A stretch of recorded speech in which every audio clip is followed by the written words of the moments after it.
पार्वती का परमेश्वर शिव की महत्ता का प्रतिपादन करना, रोषपूर्वक जटिल ब्राह्मण को फटकारना, सखी द्वारा उन्हें फिर बोलने से रोकना तथा भगवान शिव का उन्हें प्रत्यक्ष दर्शन दे अपने साथ चलने के लिए कहना। पार्वती बोली, बाबा जी, अब तक तो मैंने यह समझा था कि कोई दूसरे ज्ञानी महात्मा आ गए हैं, परंतु अब सब ज्ञात हो गया है। आपकी कली खुल गई है।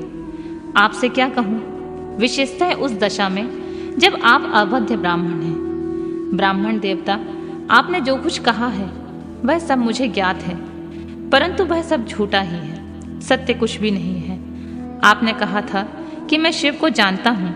यदि आपकी यह बात ठीक होती तो आप ऐसी युक्ति एवं बुद्धि के विरुद्ध बात नहीं बोलते। यह ठीक है कि कभी कभी महेश्वर अपनी लीला शक्ति से प्रेरित हो तथा कथित अद्भुत वेश धारण कर लिया करते हैं, परंतु वास्तव में वे साक्षात परब्रह्म परमात्मा हैं। उन्होंने स्वेच्छा से ही अपना शरीर धारण किया है।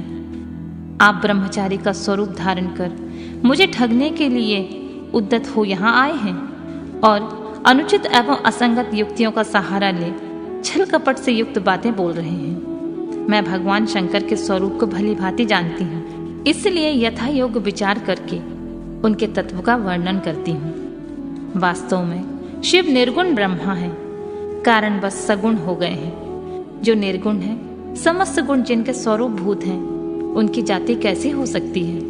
वे भगवान सदाशिव समस्त विद्याओं के आधार हैं। फिर उन पूर्ण परमात्माओं को भी विद्या का क्या काम। पूर्व काल में कल्प के आरंभ में भगवान शंभु ने श्री विष्णु को उच्छ्वास रूप में संपूर्ण वेद प्रदान किए थे। अतः उनके समान उत्तम प्रभु दूसरा कौन है, जो सबके आदि कारण है। उनकी अवस्था अथवा आयु का नापतोल कैसे हो सकता है। प्रकृति उन्हीं से उत्पन्न हुई है, फिर उनकी शक्ति का दूसरा क्या कारण हो सकता है। जो लोग सदा प्रेम पूर्वक शक्ति के स्वामी भगवान शंकर का भजन करते हैं, उन्हें भगवान शंभु प्रभु शक्ति, उत्साह शक्ति और मंत्र शक्ति, ये तीनों अक्षर शक्तियां प्रदान करते हैं। भगवान शिव के भजन से ही जीव मृत्यु को जीत लेता है और निर्भय हो जाता है। इसलिए तीनों लोक में मृत्युंजय नाम प्रसिद्ध है।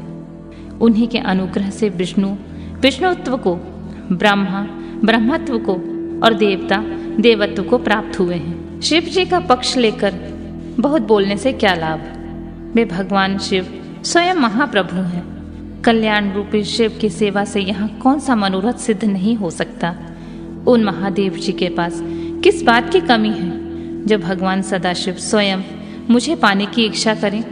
यदि शंकर की सेवा ना करें तो मनुष्य 7 जन्मों तक दरिद्र होता है और उन्हीं की सेवा से सेवक को लोक में कभी नष्ट न होने वाली लक्ष्मी प्राप्त होती है।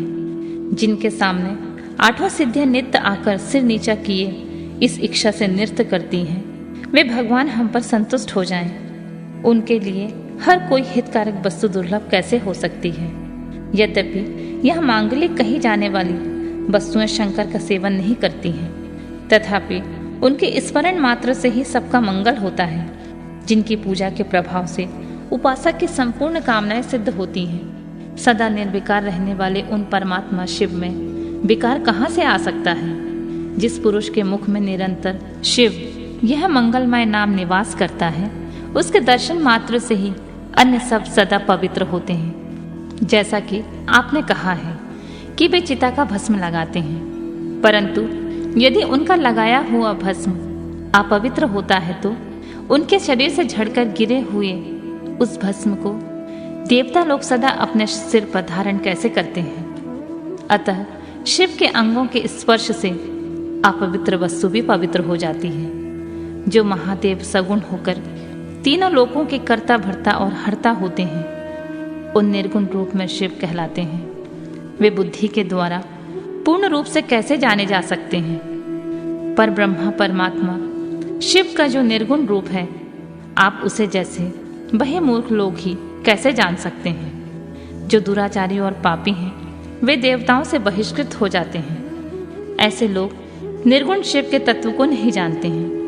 जो पुरुष तत्व को ना जानने के कारण यह शिव की निंदा करता है, उसके जन्म भर का सारा संचित पुण्य भस्म हो जाता है। आपने जो यहाँ अमित तेजस्वी महादेव जी की निंदा की है और मैंने जो आपकी पूजा की है, उससे मुझे पाप की भागनी होना पड़ेगा। शिवद्रोही को देखकर वस्त्र सहित स्नान करना चाहिए। शिवद्रोही का दर्शन हो जाने पर प्रायश्चित करना चाहिए। इतना कहकर पार्वती जी उस ब्राह्मण पर अधिक रुष्ट होकर बोली, अरे दुष्ट, तूने कहा था कि मैं शंकर जी को जानता हूँ, परंतु निश्चय ही तूने उस सनातन शिव को नहीं देखा, न जाना। भगवान रुद्र को तू जैसा कहता है वे वैसे ही क्यों ना हो, उनके जैसे भी बहुसंख्यक रूप क्यों ना हो। सत्पुरुषों के प्रियतम नित्य निर्विकार वे भगवान सदाशिव मेरे अभीष्टम देव हैं। ब्रह्मा और विष्णु भी कभी उन महात्मा हर के समान नहीं हो सकते। फिर दूसरे देवताओं की तो बात ही क्या, क्योंकि वे सदैव काल के अधीन रहते हैं। इस प्रकार अपनी शुद्ध बुद्धि से तत्वतः विचार करके मैं शिव के लिए वन में आकर भारी तपस्या कर रही हूँ। मैं भक्त वत्सल सर्वेश्वर शिव ही हम सबके परमेश्वर हैं। दीनों पर अनुग्रह करने वाले उन महादेव को ही प्राप्त करने की मेरी इच्छा है।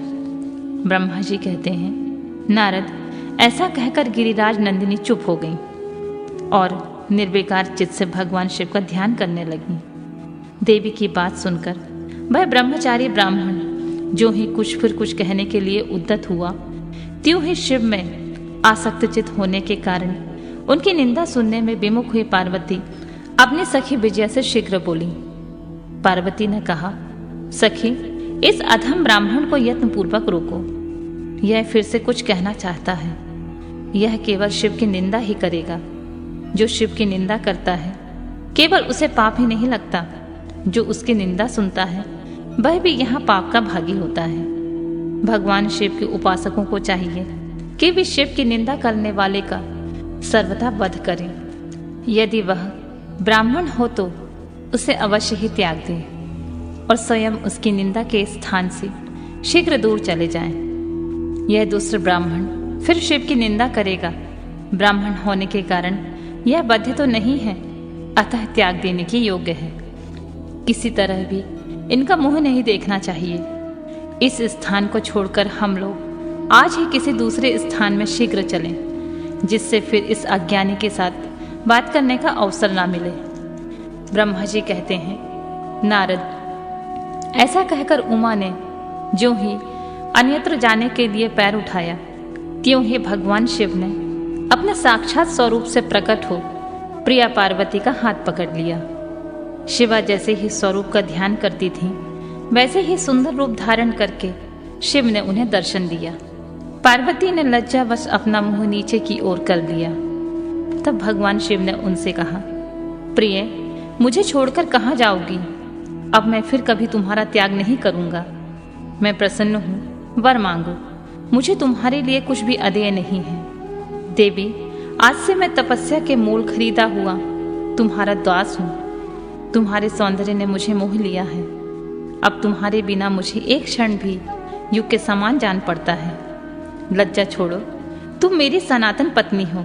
गिरिराज नंदिनी, महेश्वरी, मैंने जो कुछ कहा है उस पर श्रेष्ठ बुद्धि से विचार करो। सुस्थिर चित्त वाली पार्वती, मैंने नाना प्रकार से तुम्हारी बारंबार परीक्षा ली है। लोक लीला का अनुसरण करने वाले मुझ सौजन के अपराध को क्षमा कर दो। शिवे, तुम तीनों लोकों में तुम्हारी जैसी अनुरागनी मुझे दूसरी कोई नहीं दिखाई देती। मैं सर्वथा तुम्हारे अधीन हूँ। तुम्हारी इच्छा पूर्ण हो, प्रिय, मेरे पास आओ। तुम मेरी पत्नी हो और मैं तुम्हारा वर हूँ। तुम्हारे साथ मैं शीघ्र ही अपने निवास स्थान उत्तम पर्वत कैलाश को चलूंगा। ब्रह्मा जी कहते हैं, देवाधिदेव महादेव के ऐसा कहने पर पार्वती देवी आनंद मग्न हो उठी। उनका तपस्या जनित पहले का सारा कष्ट मिट गया। मुनि श्रेष्ठ, सती साध्वी पार्वती की सारी थकावट दूर हो गई, क्योंकि परिश्रम फल प्राप्त हो जाने पर प्राणी का पहले वाला सारा श्रम नष्ट हो जाता है। शिव और पार्वती की बातचीत। शिव का पार्वती के अनुरोध को स्वीकार करना।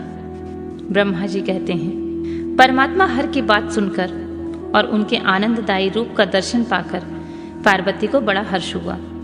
उनका मुख प्रसन्नता से खिल उठा। वे बहुत सुख का अनुभव करने लगी। फिर उन महासाध्वी शिवा ने अपने पास ही खड़े हुए भगवान शिव से कहा, देवेश्वर, आप मेरे स्वामी हैं। पूर्व काल में आपने जिसके लिए हर्षपूर्वक दक्ष के यज्ञ का विनाश किया था, उसे क्यों भुला दिया था? वे आप ही हैं और मैं वही हूँ। देवेश्वर, इस समय मैं तारकासुर से दुख पाने वाले देवताओं के कार्य की सिद्धि के लिए रानी मैना के गर्भ से उत्पन्न हुई हूँ। देवेश, यदि आप प्रसन्न हैं और मुझ पर कृपा करते हैं तो मेरे पति हो जाइए ईशान। प्रभु, मेरी यह बात मान लीजिए। आपकी आज्ञा लेकर मैं पिता के घर जाती हूँ। अब आप अपने विवाह रूप परम उत्तम विशुद्ध यश को सर्वत्र विख्यात कीजिए। नाथ प्रभु, आप तो लीला करने में कुशल हैं, अतः मेरे पिता हिमवान के पास चलिए और याचक बनकर उनसे मेरी याचना कीजिए। लोक से मेरे पिता के यश को फैलाते हुए आपको ऐसा करना चाहिए। इस तरह आप मेरे संपूर्ण गृहस्थ आश्रम को सफल बनाइए। जब आप प्रसन्नता पूर्वक ऋषियों से मेरे पिता को सब बातों की जानकारी कराएंगे, तब मेरे पिता अपने भाई बांधवों के साथ आपकी आज्ञा का पालन करेंगे। इसमें संदेह नहीं है। जब मैं पहले प्रजापति दक्ष की कन्या थी और मेरे पिता ने आपके हाथ में मेरा हाथ दिया, उस समय आपने शास्त्रोक्त विधि से विवाह का कार्य पूरा नहीं किया। मेरे पिता दक्ष ने ग्रहों की पूजा नहीं की, अतः उस विवाह में ग्रह पूजन विषयक बड़ी भारी त्रुटि रह गई। इसलिए प्रभु महादेव, आपकी बार देवताओं से कार्य की सिद्धि के लिए आप शास्त्रोक्त विधि से विवाह कार्य का संपादन करें। विवाह की जैसी रीति है उसका पालन आपको अवश्य करना चाहिए। मेरे पिता हिमवान को यह अच्छी तरह ज्ञात हो जाना चाहिए कि मेरी पुत्री ने शुभ कारक तपस्या की है। पार्वती की ऐसी बात सुनकर भगवान सदाशिव बड़े प्रसन्न हुए और उनसे हंसते हुए प्रेम पूर्वक बोले, देवी महेश्वरी, मेरी यह उत्तम बात सुनो। यह उचित, मंगलकारक और निर्दोष है। इसे सुनकर वैसा ही करो। वरानने, ब्रह्मा आदि जितने भी प्राणी हैं वे सब अनित्य हैं। भामिनी, यह सब कुछ जो दिखाई देता है यह नश्वर समझो। मैं निर्गुण परमात्मा ही गुणों से युक्त हो एक से अनेक हो गया हूँ। जो अपने प्रकाश से प्रकाशित होता है वही परमात्मा में दूसरों के प्रकाश से प्रकाशित होने वाला हो गया। देवी, मैं स्वतंत्र हूँ, परंतु तुमने मुझे परतंत्र बना दिया। समस्त कर्मों को करने वाली प्रकृति एवं महामाया तुम ही हो। यह संपूर्ण जगत महामाया ही रचा गया है।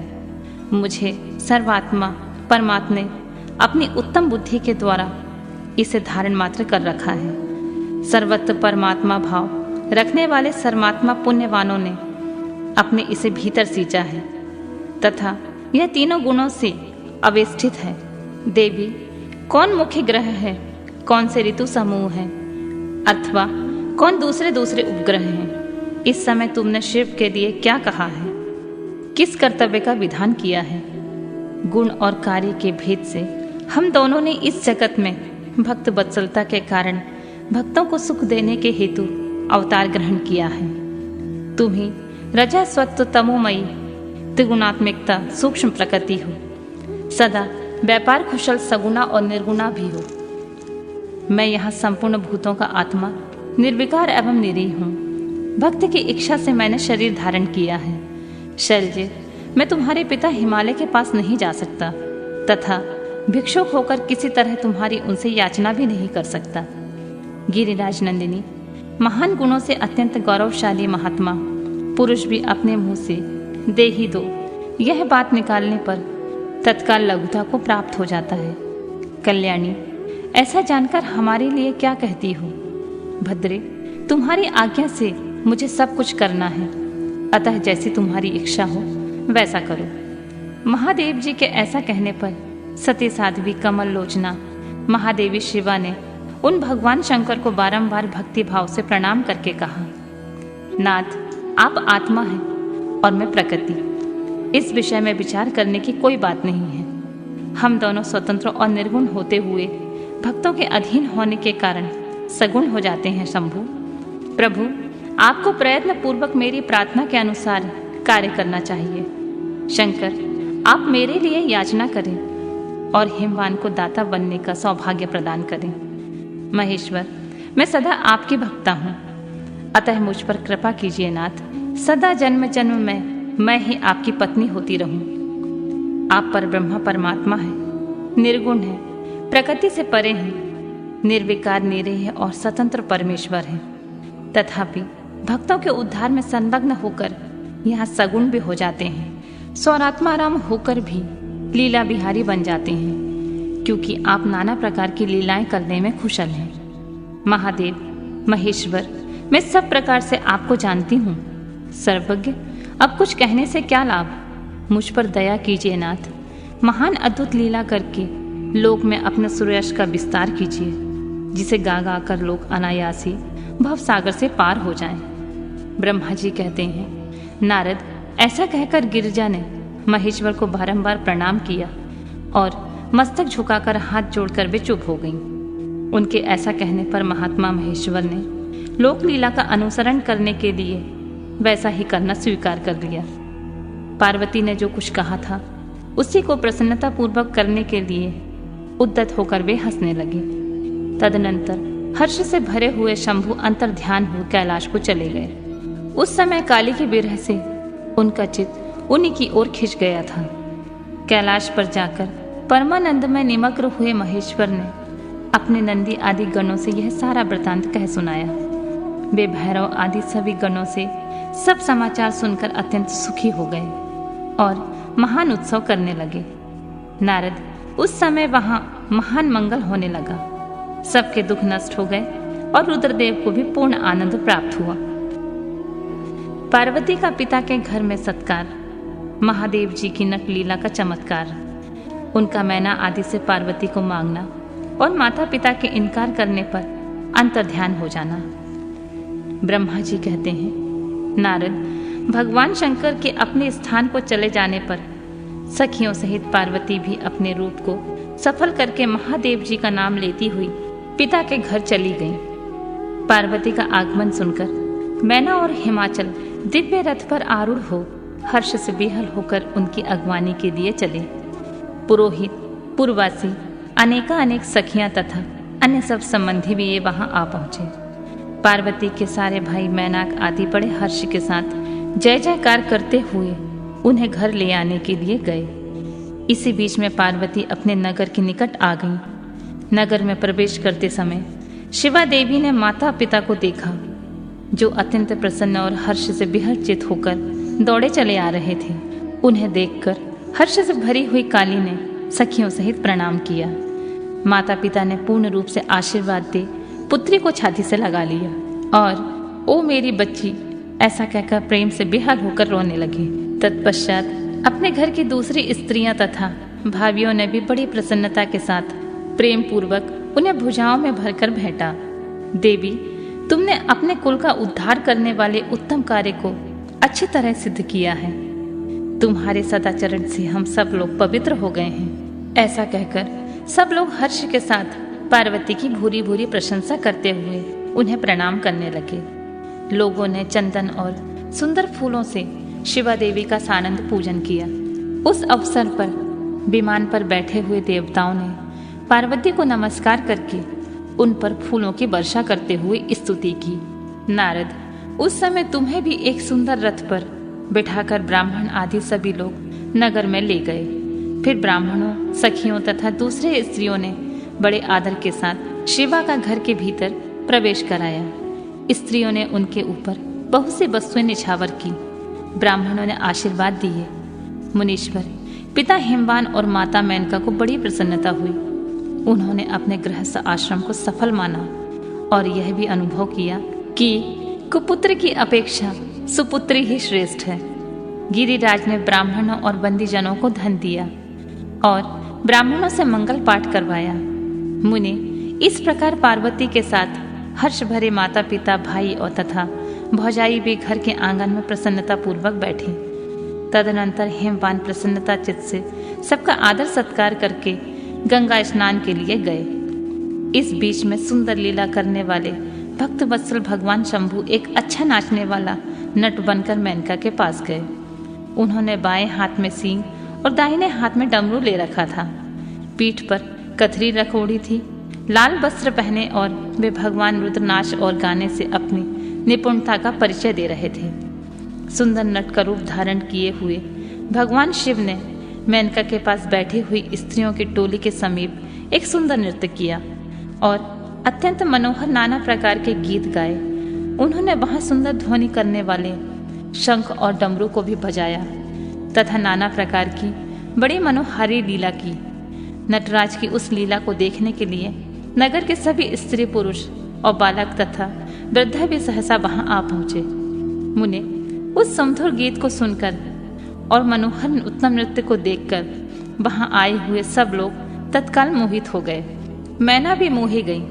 उधर पार्वती ने अपने हृदय में भगवान शंकर का साक्षात दर्शन किया। वे त्रिशूल आदि चिन्ह धारण किए अत्यंत सुंदर दिखाई देते थे। उनका सारा अंग विभूति से विभूषित था। वे हड्डियों की माला से अलंकृत थे। उनका मुख सूर्य, चंद्र एवं अग्नि रूप तीन नेत्रों से उद्दासित था। उन्होंने नाग का यज्ञोपवीत धारण किया था। उनके उस सुरम्य रूप को देखकर दुर्गा प्रेमोवश से मूर्छित हो गई थी। गौरव वर्ण विभूषित दीन बंधु, दया सिंधु और सर्वथा मनोहर महेश्वर पार्वती से कह रहे थे कि वर मांगो। अपने हृदय में विराजमान महादेवी को इस रूप में देखकर पार्वती देवी ने उन्हें प्रणाम किया और मन ही मन यह वर मांगा कि आप मेरे पति हो जाइए। प्रीति युक्त हृदय से शिवा को वैसा कल्याणकारी वर देकर वे पुनः अंतर्ध्यान हो गए और वहां पूर्ववत भिक्षा मांगने वाला नट बनकर उत्तम नृत्य करने लगे। उस समय मैना सोने की थाली में रखे हुए बहुत सुंदर से रत्न ले उन्हें प्रसन्नता पूर्वक देने के लिए गईं। उनका वह ऐश्वर्य देखकर भगवान शंकर मन ही मन बड़े प्रसन्न हुए, परंतु उन्होंने उन रत्नों को स्वीकार नहीं किया। वे भिक्षा में उनकी पुत्री शिवा को मांगने लगे और पुनः कौतुकवश सुंदर नृत्य एवं गान करने को उद्यत हुए। मैना उस भिक्षुक नट की बात सुनकर अत्यंत कुपित हो उठी और उसे डांटने फटकारने लगी। उनके मन में उसे बाहर निकाल देने की इच्छा हुई। इसी बीच गिरिराज हिमवान गंगा जी से नहाकर लौट आए। उन्होंने अपने सामने उस नराकर भिक्षुक को आंगन में खड़ा देखा। मैना के मुख से सारी बातें सुनकर उनको भी बड़ा क्रोध हुआ। उन्होंने अपने सेवक को आज्ञा दी कि इस नट को बाहर निकाल दो। मुनि श्रेष्ठ नटराज विशालकाय अग्नि की भांति अपने उत्तम तेज से प्रज्वलित हो रहे थे। उन्हें छूना भी कठिन था, इसलिए कोई भी उन्हें बाहर नहीं निकाल सका। तात फिर तो नाना प्रकार की लीलाओं में विशारद उन भिक्षु शिरोमणि ने शैलराज को अपना अत्यंत प्रभाव दिखाना आरंभ किया। हिमवान ने देखा भिक्षुक ने वहां तत्काल ही भगवान विष्णु का रूप धारण कर लिया है। उनके मस्तक पर किरीट, कानों में कुंडल और शरीर पर पीत वस्त्र शोभा पाते हैं। उनकी 4 भुजाएं हैं। हिमवान ने उनकी पूजा के समय गदाधारी श्री हरि को जो पुष्प आदि चढ़ाए थे वे सब उन्होंने भिक्षु के शरीर में और मस्तक पर देखे। तत्पश्चात गिरिराज ने उन भिक्षु शिरोमणि को जगत दृष्टा चतुर्मुखी ब्रह्मा के रूप में देखा। उनके शरीर का वर्ण लाल था और वैदिक सूक्त का पाठ कर रहे थे। तदनंतर शैलराज ने उन्हें कौतुककारी नटराज को एक क्षण में जगत की नेत्र रूप सूर्य के आकार में देखा। तात इसके बाद वे महान अद्भुत रुद्र के रूप में दिखाई दिए। उनके साथ पार्वती देवी भी थी।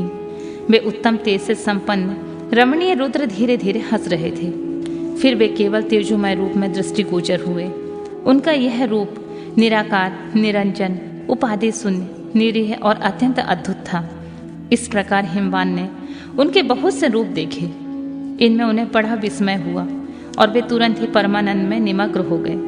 तदनंतर सुंदर लीला करने वाले उन भिक्षु शिरोमणि ने हिमवान और मैना से दुर्गा को ही भिक्षा के रूप में मांगा। दूसरी कोई वस्तु ग्रहण नहीं की, परंतु शिव के माया से मोहित होने के कारण शैलराज ने उनकी उस प्रार्थना को स्वीकार नहीं किया। फिर भिक्षु ने कोई वस्तु नहीं ली और वहां से अंतर्ध्यान हो गए। तब मैना और शैलराज को उत्तम ज्ञान हुआ और वे सोचने लगे, भगवान शिव हमें अपनी माया से छलकर अपने स्थान को चले गए। यह विचार कर उन दोनों की महान शिव में पराभक्ति हुई, जो महान मोक्ष की प्राप्ति कराने वाली, दिव्य तथा संपूर्ण आनंद प्रदान करने वाली है। देवताओं के अनुरोध से वैष्णव ब्राह्मण के वेश में शिव जी का हिमवान के घर जाना और शिव की निंदा करके पार्वती का विवाह उनके साथ ना करने को कहना। ब्रह्मा जी कहते हैं, नारद, मैना और हिमवान की भगवान शिव के प्रति उच्च कोटि की अनन्य भक्ति देखकर इंद्र आदि सब देवता परस्पर विचार करने लगे। तदनंतर गुरु बृहस्पति और ब्रह्मा जी की सम्मति के अनुसार सभी मुख्य देवताओं ने शिव जी के पास जाकर उनको प्रणाम किया और वे हाथ जोड़कर उनकी स्तुति करने लगे। बोले, देवादिदेव महादेव, करुणाकर शंकर, हम आपकी शरण में आए हैं, कृपा कीजिए। आपको नमस्कार है स्वामी। आप भक्त वत्सल होने के कारण सदा भक्तों के कार्य सिद्ध करते हैं, दीनों का उद्धार करने वाले और दया के सिंधु हैं तथा भक्तों को विपत्ति से छुड़ाने वाले हैं। इस प्रकार महेश्वर की स्तुति करके इंद्र सहित संपूर्ण देवताओं ने मैना और हिमवान की अनन्य शिव भक्ति के विषय में सारी बातें आदर पूर्वक बताईं। देवताओं की यह बात सुनकर महेश्वर ने उनकी प्रार्थना स्वीकार कर ली और हंसते हुए उन्हें आश्वासन देकर विदा किया। तब सब देवता अपना कार्य सिद्ध हुआ मानकर भगवान सदाशिव की प्रशंसा करते हुए शीघ्र अपने घर को लौटकर प्रसन्नता का अनुभव करने लगे। तदनंतर भक्त वत्सल महेश्वर भगवान शंभु, जो माया के स्वामी हैं, निर्विकार चित्त से शैलराज के यहाँ आए और उस समय गिरिराज हिमवान सभा भवन में बंधु वर्ग से घिरे हुए पार्वती सहित प्रसन्नता पूर्वक बैठे थे। इसी अवसर पर वहां सदाशिव ने पदार्पण किया। वे हाथ में दंड छत्र, शरीर पर दिव्य वस्त्र, ललाट में उज्ज्वल तिलक, एक हाथ में स्फटिक की माला और गले में शालिग्राम धारण किए हुए भक्ति पूर्वक हरि नाम का जाप कर रहे थे और देखने में साधु वेशधारी ब्राह्मण जान पड़ते थे। उन्हें आया देख सपरिवार हिमवान उठकर खड़े हो गए। उन्होंने उन अपूर्व अतिथि देवता को भूतल पर दंड के समान पड़कर भक्ति भाव से साष्टांग प्रणाम किया। देवी पार्वती ब्रह्म रूपधारी प्राणेश्वर शिव को पहचान गई थी, अतः उन्होंने भी उनको मस्तक झुकाया और मन ही मन बड़ी प्रसन्नता के साथ उनकी स्तुति की। ब्राह्मण रूपधारी शिव ने उन सबको प्रेम पूर्वक आशीर्वाद दिया, किंतु शिवा को सबसे अधिक मनोवांछित शुभ आशीर्वाद प्रदान किया। शैलराज हेमवान ने बड़े आदर से उन्हें मधुपर्क आदि पूजन सामग्री भेंट की और ब्राह्मण ने बड़ी प्रसन्नता के साथ वह सब ग्रहण कर लिया। तत्पश्चात गिरिश्रेष्ठ हिमाचल ने उनका कुशल समाचार पूछा। मुनि अत्यंत प्रीतिपूर्वक उन दिव्यराज की विधिवत पूजा करके शैलराज ने पूछा, आप कौन हैं? तब उन ब्राह्मण शिरोमणि ने गिरिराज से शीघ्र ही आदर पूर्वक कहा, गिरिश्रेष्ठ, मैं उत्तम विद्वान वैष्णव ब्राह्मण हूँ और ज्योतिषी की वृत्ति का आश्रय लेकर भूतल पर भ्रमण करता रहता हूँ। मन के समान मेरी गति है। मैं सर्वत्र जाने में समर्थ और गुरु की दी हुई शक्ति से सर्वज्ञ, परोपकारी, शुद्धात्मा, दया सिंधु और विकार नाशक हूँ। मुझे ज्ञात हुआ है कि तुम अपनी इस लक्ष्मी सरी की सुंदर रूप वाली दिव्य सुलक्षणा अपनी पुत्री को एक आश्रय रहित असंग कुरूप और गुणहीन वर महादेव जी के हाथ में देना चाहते हो।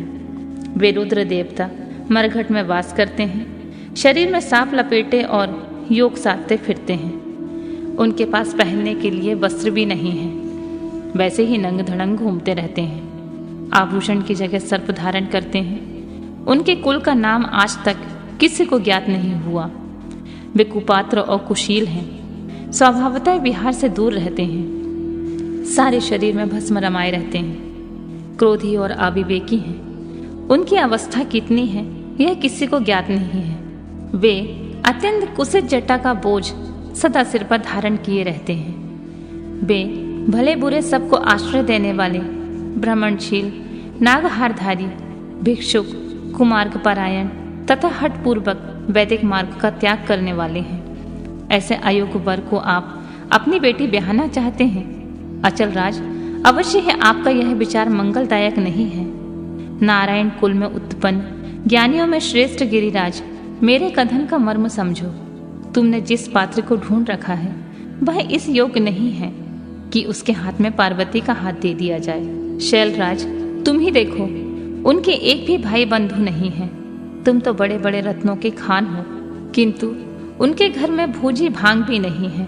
वे सर्वथा निर्धन हैं। गिरिराज, तुम शीघ्र ही अपने भाई बंधुओं से, मैना देवी से, सभी बेटों से और पंडितों से भी प्रयत्न पूर्वक पूछ लो, किंतु पार्वती से ना पूछना, क्योंकि उन्हें शिव के गुण दोष की परख नहीं है।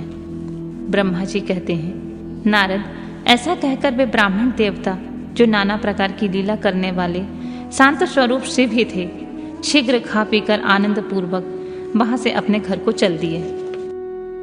मैना का कोप भवन में प्रवेश, भगवान शिव का हिमवान के पास सप्तर्षियों को भेजना तथा हिमवान द्वारा उनका सत्कार, सप्तर्षियों तथा अरुंधति का और महर्षि वशिष्ठ का मैना और हिमवान को समझाकर पार्वती का विवाह भगवान शिव के साथ करने के लिए कहना। ब्रह्मा जी कहते हैं, ब्राह्मण रूपधारी शिव जी के वचनों का मैना के ऊपर बड़ा प्रभाव पड़ा और उन्होंने दुखी होकर पति से कहा, गिरिराज, इन वैष्णव ब्राह्मण ने शिव जी की जो निंदा की है, उसे सुनकर मेरा मन उनकी ओर से खिन्न और विरक्त हो गया है। शैलेश्वर, रुद्र के रूप, शील और नाम भी सभी कुत्सित हैं। मैं उन्हें अपनी सुलक्षणा पुत्री कदापि नहीं दूंगी। यदि आप मेरी बात नहीं मानेंगे तो मैं निसंदेह मर जाऊंगी। अभी इस घर को छोड़ दूंगी अथवा विष खा लूंगी। पार्वती के गले में फांसी लगाकर गहन वन में चली जाऊंगी अथवा उसे महासागर में डुबो दूंगी, परंतु अपनी बेटी को रुद्र के गले में नहीं मड़ूंगी। ऐसा कहकर मैना तुरंत कोप भवन में चली गई और अपने हार को फेंककर रोती हुई धरती पर लौट गई। उधर भगवान शिव को इस बात का पता लगा, तब उन्होंने अरुंधति सहित सप्तर्षियों को बुलाया तथा मैना के पास जाकर उन्हें समझाने की आज्ञा दी। शिव जी का आदेश प्राप्त कर भगवान शिव को नमस्कार करके वे दिव्य ऋषि आकाश मार्ग से उस स्थान को चल दिए जहाँ हिमवान की नगरी थी। उस दिव्यपुरी को देखकर उन सप्तर्षियों को बड़ा विस्मय हुआ। वे हिमाचलपुरी की परस्पर प्रशंसा करते हुए सब ऐश्वर्यों से भरे पूरे हिमवान के घर जा पहुंचे। उन सूर्य तुल तेजस्वी सातों ऋषियों को दूर से आकाश के रास्ते से आते देख हिमवान को बड़ा विस्मय हुआ। वे बोले, ये 7 सूर्य तुल तेजस्वी मुनि मेरे यहाँ आ रहे हैं। मुझे प्रयत्न पूर्वक इस समय इनकी पूजा करनी चाहिए। सबको सुख देने वाले हम लोग गृहस्थ लोग धन्य हैं, जिनके घर पर ऐसे महात्मा पदार्पण किया करते हैं। ब्रह्मा जी कहते हैं, इसी समय वे मुनि आकाश से उतरकर पृथ्वी पर खड़े हो गए। उन्हें सामने देख हिमवान बड़े आदर के साथ आगे बढ़े और हाथ जोड़कर मस्तक झुकाकर उन सप्तर्षियों को प्रणाम करने के पश्चात उन्होंने बड़े सम्मान के साथ उन सब की पूजा की तथा उन्हें आगे करके कहा, मेरा गृहस्थ आश्रम आज धन्य हो गया है। यूं कहकर उन्हें बैठने के लिए भक्तिपूर्वक आसन लाकर दिया। तब वे आसनों पर बैठ गए। तब उनकी आज्ञा लेकर हिमवान भी बैठ गए और वहां उन ज्योतिर्मय महर्षियों से इस प्रकार बोले, आज मैं धन्य हूँ, कृतकृत्य हूँ। मेरा जीवन सफल हो गया है। मैं लोकों में बहुत से तीर्थों की भांति दर्शनीय बन गया हूँ, क्योंकि आप जैसे विष्णु रूपी महात्मा मेरे घर आए हैं, पधारे हैं। आप लोग पूर्ण काम हैं। हम तीनों के घरों में आपका क्या काम हो सकता है? तथापि मुझ सेवकों के योग्य यदि कोई कार्य हो तो कृपया पूर्वक उसे अवश्य कहें। उसे पूर्ण करने में मेरा जीवन सफल हो जाएगा। ऋषि बोले, शैलराज, भगवान शिव को जगत का पिता कहा गया है और शिवा जगत जननी माता कही गई हैं। अतः तुम्हें महात्मा शंकर को अपनी कन्या देनी चाहिए। हिमालय, ऐसा करके तुम्हारा जन्म सफल हो जाएगा तथा तुम जगत गुरु के भी गुरु हो जाओगे, इसमें कोई संशय नहीं है। मुनीश्वर, सप्तर्षियों का यह वचन सुनकर हिमवान ने दोनों हाथ जोड़कर उन्हें प्रणाम करके इस प्रकार कहा, महाभाग सप्तर्षियों, आप लोगों ने जो बात कही है उसे शिव की इच्छा से मैंने पहले ही मान रखा है। किंतु प्रभु, इन दोनों एक वैष्णव धर्मी ब्राह्मण ने आकर भगवान शिव के प्रति प्रसन्नता पूर्वक बहुत सी उल्टी बातें बताई हैं। तभी से शिवा की माता का ज्ञान भ्रष्ट हो गया है। वे अपनी बेटी का विवाह उस योगी रुद्र के साथ नहीं करना चाहती हैं। ब्राह्मणों, वे बड़ा भारी हट करके मेले कपड़े पहनकर कोप भवन में चली गई हैं और समझाने पर भी नहीं समझ रही हैं। मैं भी उन वैष्णव ब्राह्मण की बात सुनकर ज्ञान भ्रष्ट हो गया हूँ। आपसे सच कहता हूँ, भिक्षुक रूपधारी महेश्वर को बेटी देने की अब मेरी इच्छा भी नहीं है। ब्रह्मा जी कहते हैं, नारद मुनियों के बीच बैठे हुए शैलराज शिव की माया से मोहित हो उपयुक्त बात कहकर चुप हो गए। तब उन सभी सप्तर्षियों ने शिव की माया की प्रशंसा करके मेनका के पास अरुंधति को भेजा। पति की आज्ञा पाकर ज्ञान नंदिनी अरुंधति देवी तुरंत उस घर में गईं जहां मैना और पार्वती थीं। जाकर उन्होंने देखा मैना शोक से आकुल होकर पृथ्वी पर पड़ी है। तब उन साध्वी देवी ने बड़ी सावधानी के साथ मधुर एवं हितकर बात कही। अरुंधति बोली, साध्वी रानी मेनके, उठो, मैं अरुंधति तुम्हारे घर में आई हूँ तथा दयालु सप्तर्षि भी वहां पधारे हैं। अरुंधति का स्वर सुनकर मैना शीघ्र ही उठ गई और लक्ष्मी जैसी तेजस्विनी उन पतिव्रता देवी के चरणों में मस्तक रखकर बोली, अहो, हम पुण्य जन्मा जीवों को आज किस तरह पुण्य का फल प्राप्त हुआ है कि हमारे घर में जगत दृष्टा ब्रह्मा जी की पुत्र वधू और महर्षि वशिष्ठ जी की पत्नी पधारी हैं। देवी, आप किस लिए आई हैं? मुझे यह बताइए। मैं और मेरी पुत्री आपकी दासी के समान हैं। हम पर आप कृपा कीजिए। मेनका के ऐसा कहने पर साध्वी अरुंधति ने उनको बहुत अच्छी तरह से समझाया बुझाया और उन्हें साथ ले वे प्रसन्नता पूर्वक उस स्थान पर आईं जहां वे सप्तर्षि विद्यमान थे। सप्तर्षिगण बातचीत में निपुण थे। उन सब ने भगवान शिव के युगल चरणार बिंदों का स्मरण करके शैलराज को समझाना आरंभ किया। ऋषि बोले, शैलेंद्र, हमारा शुभ कारक वचन सुनो। तुम पार्वती का विवाह शिव के साथ कर दो और संहारकर्ता रुद्र के श्रवसुर हो जाओ। शंभु सर्वेश्वर हैं, वे किसी से याचना नहीं करते हैं। स्वयं ब्रह्मा जी ने तारकासुर के विनाश के लिए एक वीर पुत्र उत्पन्न करने के उद्देश्य को लेकर भगवान शिव से यह प्रार्थना की है कि विवाह कर लें। भगवान शंकर तो योगियों के शिरोमणि हैं, वे विवाह के लिए उत्सुक नहीं हैं। केवल ब्रह्मा जी की प्रार्थना से वे महादेव तुम्हारी कन्या का पारिग्रहण करेंगे। तुम्हारी पुत्री ने जब तपस्या की थी उस समय उनके सामने उन्होंने उससे विवाह की प्रतिज्ञा कर ली थी। इन्हीं दो कारणों से वे योगी राज शिव विवाह करेंगे।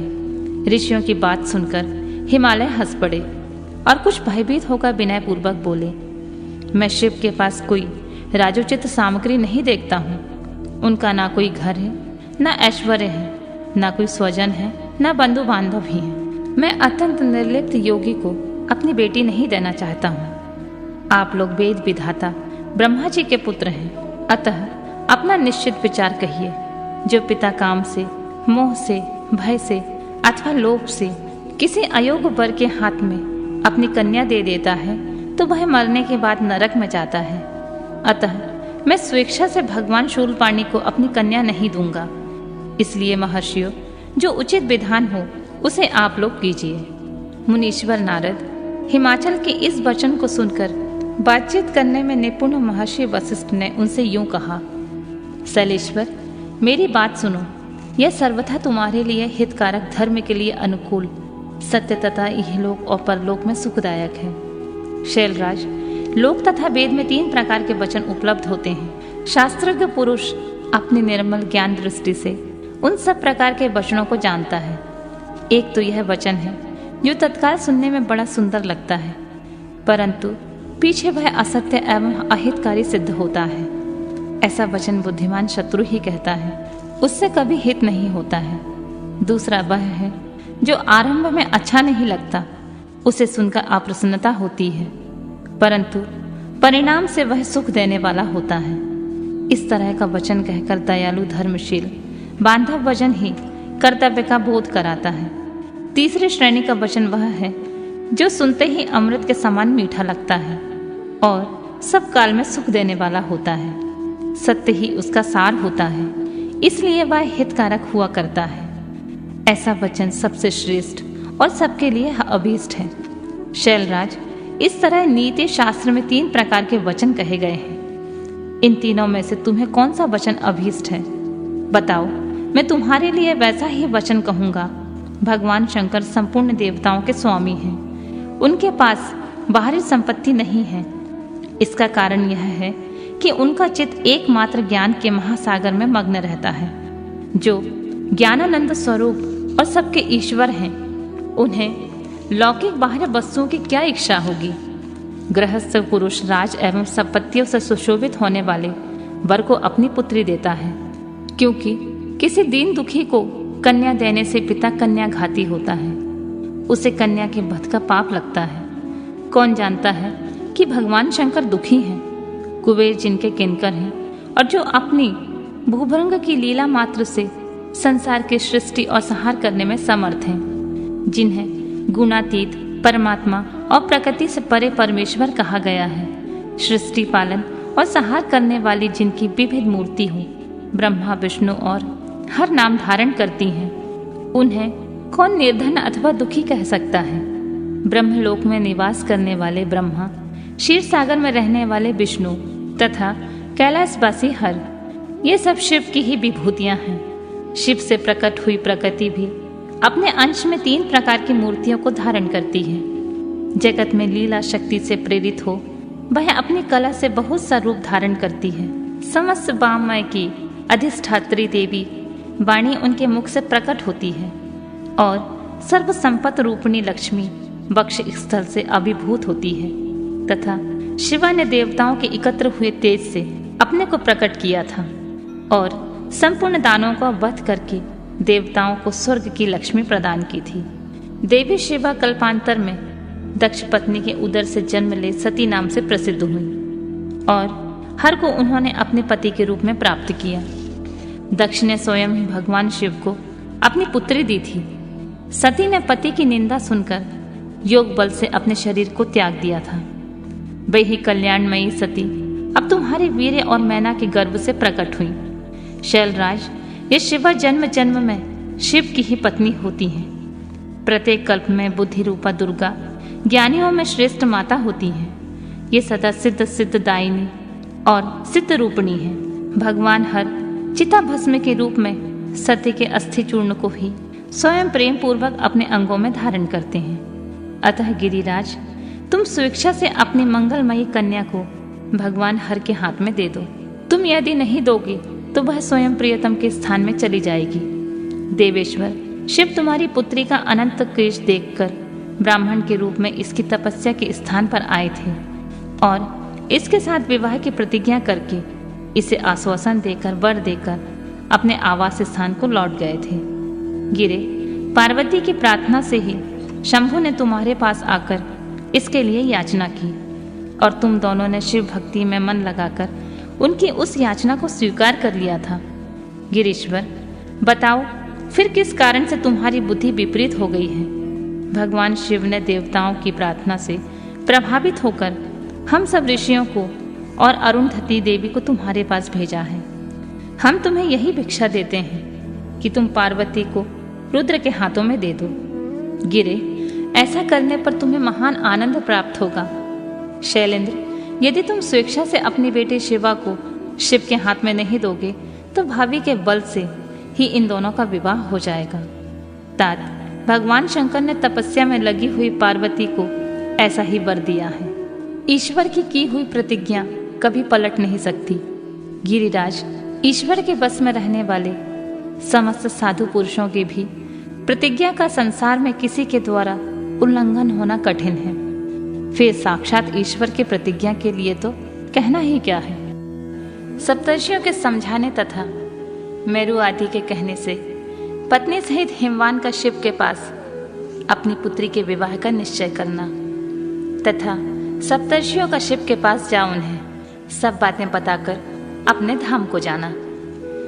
ब्रह्मा जी कहते हैं, नारद, तदनंतर वशिष्ठ ने प्राचीन काल में राजा अनरण्य के द्वारा अपनी कन्या पद्या का पिपलाद के साथ विवाह करने की तथा धर्म के वरदान से पिपलाद के तरुण अवस्था, रूप, गुण, सदा स्थिर रहने वाले यौवन, कुबेर और इंद्र से भी बढ़कर धन, ऐश्वर्य, भक्ति, सिद्धि और समता प्राप्त करने की तथा पद्या के स्थिर यौवन, सौभाग्य, संपत्ति एवं भर्ता के द्वारा परम गुणवान 10 पुत्रों को प्राप्त करने की कथा सुनाकर कहा। शैलेंद्र, तुम मेरे कथन का सार तत्व को समझकर अपनी पुत्री पार्वती का हाथ महादेव के हाथ में दे दो और मैना सहित तुम्हारे मन में जो कुरोष है उसे त्याग दो। आज से 1 सप्ताह व्यतीत होने पर अत्यंत शुभ एवं दुर्लभ मुहूर्त आने वाला है। उस समय चंद्रमा लग्न के स्वामी होकर अपने पुत्र वधू के साथ लग्न में ही स्थित होंगे। उनका रोहिणी नक्षत्र के साथ योग होगा। चंद्रमा और तारे शुद्ध होंगे।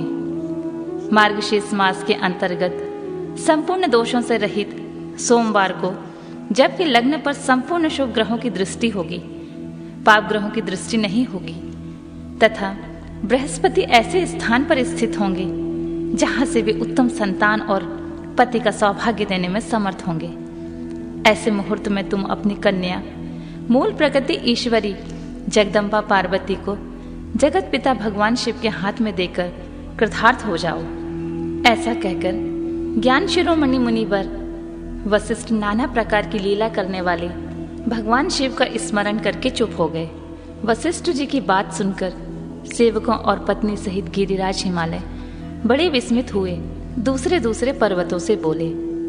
हिमालय ने कहा, गिरिराज मेरु, सहा, गंधमादन, मंदरांचल, मैनाक और विंध्याचल आदि पर्वतेश्वरों, आप सब लोग मेरी बात सुने। वशिष्ठ जी एक ऐसी बात कह रहे हैं, अब मुझे क्या करना चाहिए, इस बात का विचार करना है। आप लोग अपने मन से सब बातों का निर्णय करके जैसा ठीक समझे वैसा करें। हिमाचल की बात सुनकर सुमेरु पर्वत आदि भली भांति निर्णय करके उनसे प्रसन्नता पूर्वक बोले, महाभाग, इस समय विचार करने से क्या लाभ। जैसा ऋषि लोग कहते हैं उन्हीं के अनुसार हमें कार्य करना चाहिए। वास्तव में यह कन्या देवताओं का कार्य सिद्ध करने के लिए ही उत्पन्न हुई है। इसने शिव के लिए ही अवतार लिया है, इसलिए यह शिव को ही दी जानी चाहिए। यदि इसने रुद्रदेव की आराधना की है और रुद्र ने आकर इसके साथ वार्तालाप किया है तो इसका विवाह उन्हीं के साथ होना चाहिए। ब्रह्मा जी कहते हैं, नारद, उन मेरु आदि पर्वतों की यह बात सुनकर हिमालय बड़े प्रसन्न हुए और गिरजा भी मन ही मन हंसने लगी। अरुंधति ने अनेक कारण बताकर, नाना प्रकार की बातें सुनाकर और विविध प्रकार के इतिहासों का वर्णन करके मैना देवी को समझाया।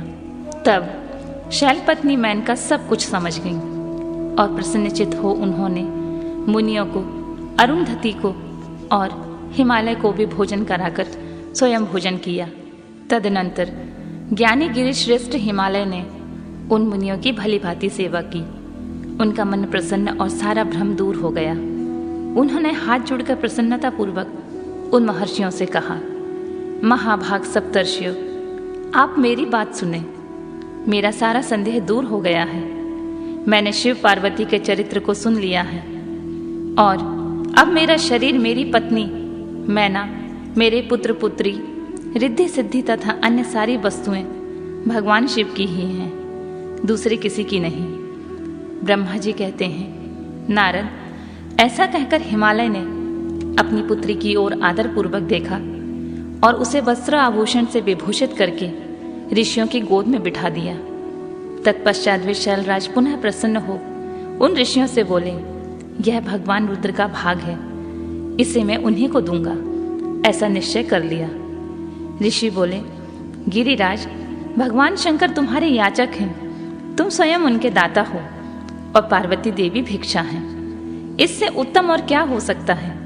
हिमाचल, तुम समस्त पर्वतों के राजा, सबसे श्रेष्ठ और धन्य हो, अतः तुम्हारे शिखर की सामान्य गति है। तुम्हारे सभी शिखर सामान्य रूप से पवित्र एवं श्रेष्ठ हैं। ब्रह्मा जी कहते हैं, नारद, ऐसा कहकर निर्मल अंतःकरण वाले उन मुनियों ने गिरिराज कुमारी पार्वती को हाथ से छूकर आशीर्वाद दिया और कहा, शिवे, तुम भगवान शिव के लिए सुखदायिनी हो, तुम्हारा कल्याण होगा। जैसे शुक्ल पक्ष में चंद्रमा बढ़ते हैं उसी प्रकार तुम्हारे गुणों की वृद्धि हो। ऐसा कहकर सब मुनियों ने गिरिराज को प्रसन्नता पूर्वक फल फूल दे विवाह के पक्के होने का दृढ़ विश्वास कर लिया। उस समय परम सती सम्मुखी अरुंधति ने प्रसन्नतापूर्वक भगवान शिव के गुणों का बखान करके मैना को लुभा लिया। तदनंतर गिरिराज हिमवान ने परम उत्तम मांगलिक लोकाचार्य का आश्रय ले हल्दी और कुमकुम से अपने दाढ़ी मूछ का मार्जन किया। तत्पश्चात चौथे दिन उत्तम लग्न का निश्चय कर परस्पर संतोष दे वे सप्तर्षि भगवान शिव के पास चले गए। वहां जाकर शिव को नमस्कार और विभिन्न सूक्तियों से उनका स्तवन करके वे वशिष्ठ आदि सब मुनि परमेश्वर शिव से बोले, देवादिदेव महादेव परमेश्वर महाप्रभु, आप प्रेम पूर्वक हमारी बात सुने। आपके इन सेवकों ने जो कार्य किया है उसे जान लें। महेश्वर, हमने नाना प्रकार के सुंदर वचन और इतिहास सुनाकर गिरिराज और मेनका को समझा दिया है। गिरिराज ने आपके लिए पार्वती का वाग्दान कर दिया है। अब इसमें कोई ननुच बच नहीं है। अब आप अपने पार्षद और देवताओं के साथ उनके यहाँ विवाह के लिए जाइए। महादेव प्रभु, आप शीघ्र हिमालय के घर पधारिए और वेदोक्त रीति के अनुसार पार्वती का अपने लिए पारिग्रहण कीजिए। सप्तर्षियों का यह वचन सुनकर लोकाचार पारायण महेश्वर प्रसन्नचित्त हो हंसते हुए इस प्रकार बोले, महाभाग सप्तर्षियों, विवाह को तो ना मैंने कभी देखा है और ना ही सुना है। तुम लोगों ने पहले जैसे देखा हो उसके अनुसार विवाह की विशेष विधि का वर्णन करो। महेश्वर के उस लौकिक शुभ वचन को सुनकर वे ऋषि हंसते हुए देवादिदेव भगवान सदाशिव से बोले, प्रभु, आप पहले तो भगवान विष्णु को विशेषतः उनके पार्षदों सहित शीघ्र बुला लें। फिर पुत्रों सहित ब्रह्मा जी को, देवराज इंद्र को, समस्त ऋषियों को, यक्ष, गंधर्व, किन्नर, सिद्ध विद्याधर और अप्सराओं को प्रसन्नता पूर्वक आमंत्रित करें। इनको तथा अन्य सब लोगों को यहाँ सादर बुलवा लें। वे सब मिलकर आपके कार्य का साधन कर लेंगे, इसमें कोई संशय नहीं है। ब्रह्मा जी कहते हैं, नारद, ऐसा कहकर वे सातों ऋषि उनकी आज्ञा ले भगवान शंकर की स्थिति का वर्णन करते हुए वहां से प्रसन्नता पूर्वक अपने धाम को चले गए। हिमवान का भगवान शिव के पास लग्न पत्रिका का भेजना, विवाह के लिए आवश्यक सामान जुटाना, मंगलाचार्य का आरंभ करना, उनका निमंत्रण पाकर पर्वतों और नदियों का दिव्य रूप में आना, पुरी की सजावट तथा विश्वकर्मा द्वारा दिव्य मंडप एवं देवताओं के निवास के लिए दिव्य लोकों का निर्माण करवाना।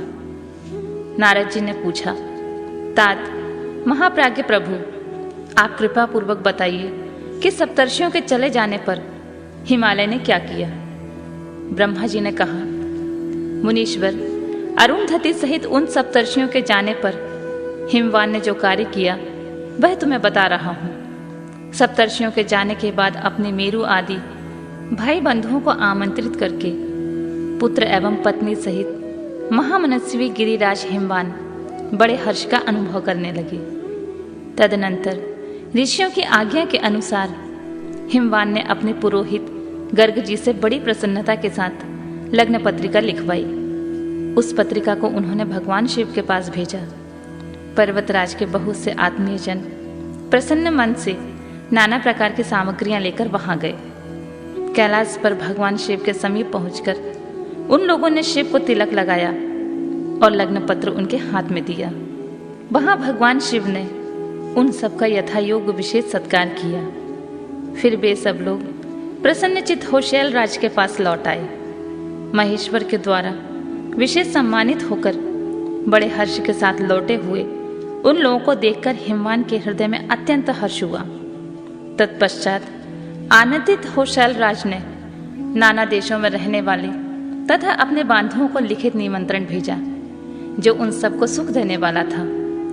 इसके बाद वे बड़े आदर और उत्साह के साथ उत्तम अन्य और नाना प्रकार के विवाहोचित सामग्रियों का संग्रह करने लगे।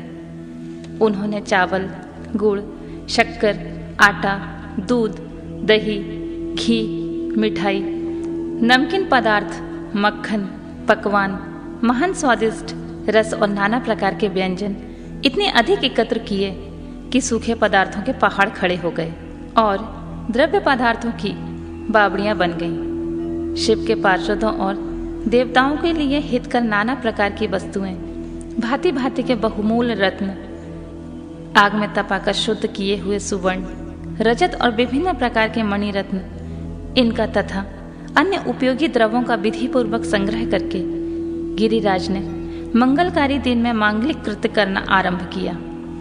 पर्वतराज के घर में स्त्रियों ने पार्वती का संस्कार करवाया।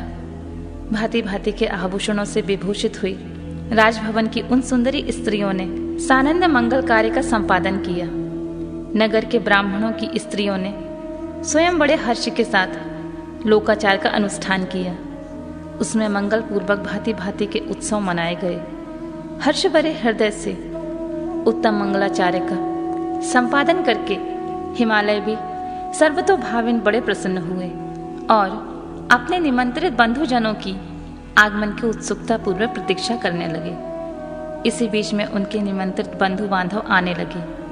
देवताओं के निवासभूत गिरिराज सुमेरु दिव्य रूप धारण करके नाना प्रकार की मणियों तथा महारत्नों को यत्न पूर्वक साथ ले अपने स्त्री पुत्रों के साथ हिमालय के घर आए। मंदराचल, अस्ताचल, उदयाचल, मलय, दुर्दुर, निषद, गंधमादन, करवीर, महेंद्र, परियात्र, कौंज, पुरुषोत्तम शैल, नील, त्रिकूट, चित्रकूट, बैंकट, श्रीशैल, गोकामुख, नारद, बिंध्य, कालांजर, कैलाश तथा अन्य पर्वत दिव्य रूप धारण कर अपने स्त्री पुत्रों के साथ बहुत सी भेंट सामग्री ले वहां उपस्थित हुए। दूसरे द्वीपों में तथा यहाँ से जो जो पर्वत हैं वे सब हिमालय के घर पधारे। शिवा और शिव का विवाह है, यह जानकर सबने बड़ी प्रसन्नता के साथ वहां पदार्पण किया। सोनभद्र आदि नद और संपूर्ण नदियां दिव्य नर नारियों का रूप धारण करके नाना प्रकार के अलंकारों से अलंकृत हो शिव पार्वती का विवाह देखने के लिए आए। गोदावरी, यमुना, सरस्वती, वैणी, गंगा, नर्मदा तथा अन्य श्रेष्ठ सरिताएं भी बड़ी प्रसन्नता के साथ हिमवान के यहाँ आईं और उनके आने से हिमालय की दिव्यपुरी सभी ओर से भर गई। वह सब प्रकार की शोभाओं से संपन्न थी। वहां बड़े बड़े उत्सव हो रहे थे। ध्वजा पताकाएं फहरा रही थीं। वंदनवारों से उनकी अधिक शोभा होती थी। चारों ओर चंदोबे तने से वहां का सूर्य का दर्शन नहीं होता था। भांति भांति की नीली पीली आदि प्रभा उस पुरी की शोभा बढ़ाती थी। हिमालय ने भी बड़ी प्रसन्नता के साथ अपने यहाँ पधारे हुए सभी स्त्री पुरुषों का यथायोग्य आदर सत्कार किया और उन सबको अलग अलग सुंदर स्थानों में ठहराया। अनेक उपयुक्त सामग्री देकर सबको पूर्ण संतुष्ट किया। मुनिश्रेष्ठ तदनंतर शैलराज हेमवान ने प्रसन्न हो महान उत्सव में परिपूर्ण अपने नगर को विचित्र रीति से सजाना आरंभ किया। सड़कों को झाड़ बुहार कर उन पर छिड़काव कराया। उन्हें बहुमूल्य साधनों से सुसज्जित एवं शोभित किया। प्रत्येक घर के दरवाजे पर केले आदि मांगलिक वृक्ष लगवाए और मांगलिक द्रव्यों से संयुक्त किया। आंगन को कीलों के खंभों से सजाया। रेशम की डोर से अपने आम के पल्लव बांधकर बंदरमारें बनवाई और उन्हें उन खंभों के चारों ओर लगवा दिया। मालती के फूलों की मालाएं उसके सब ओर लटका दी गईं। सुंदर तोरणों से वह आंगन का भाग अत्यंत प्रकाशमान जान पड़ता था। चारों दिशाओं में मंगल सूचक शुभ द्रव्य रखे गए थे जो उस प्रांगण की शोभा बढ़ा रहे थे। इसी प्रकार अत्यंत प्रसन्नता से भरे हुए गिरिराज हिमवान ने महान प्रभावशाली गर्ग मुनि को आगे करके अपनी पुत्री के लिए प्रस्तुत करने योग्य सारा उत्तम मंगल कार्य संपन्न किया। उन्होंने विश्वकर्मा को बुलाकर आदरपूर्वक एक मंडप बनवाया जिसका विस्तार बहुत अधिक था। वेदी आदि के कारण वह मंडप बहुत मनोहर जान पड़ता था। देवर्षि वह मंडप कई योजन विस्तृत था। अनेक शुभ लक्षणों से युक्त तथा नाना प्रकार के आश्रयों से परिपूर्ण था। वहां स्थावर और जंगम सभी वस्तुएं कृत्रिम बनी थीं, किंतु असली वस्तुओं के समान प्रतीत होती थीं। उनसे उस मंडप की मनोहरता बढ़ गई थी। वहां सब और ऐसी अद्भुत वस्तुएं थीं जो उस मंडप का सर्वस्व जान पड़ती थी। नाना प्रकार की निराली वस्तुओं का चमत्कार वहां छा रहा था। वहां भी स्थावर वस्तुओं से जंगम और जंगम वस्तुओं से स्थावर पराजित हो रहे थे, अर्थात वे एक दूसरे से बढ़कर शोभाशाली और चमत्कारपूर्ण दिखाई देते थे। उस मंडप की स्थल भूमि जल से पराजित हो रही थी, अर्थात चतुर से चतुर मनुष्य यह नहीं जान पाते थे कि इनमें जल कहाँ है और कहाँ स्थल।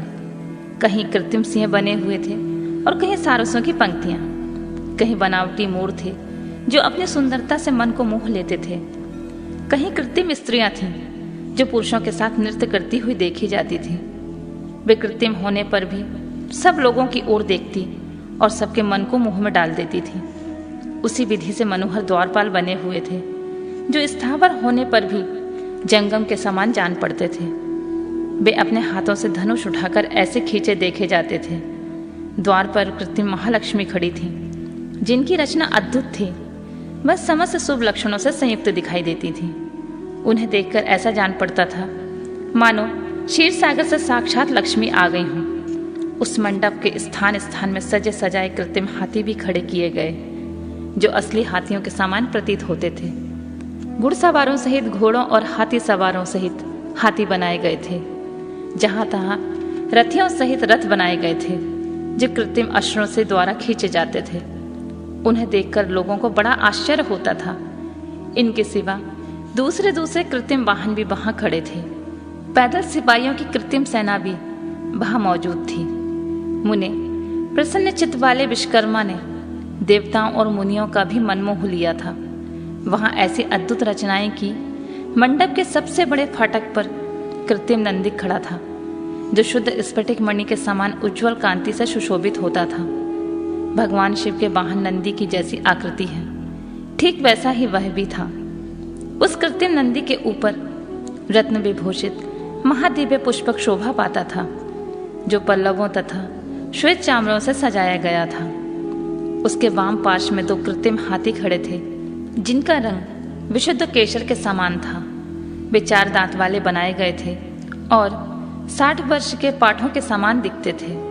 वे परस्पर स्नेह करते से प्रतीत होते थे। उनमें बड़ी चमक थी।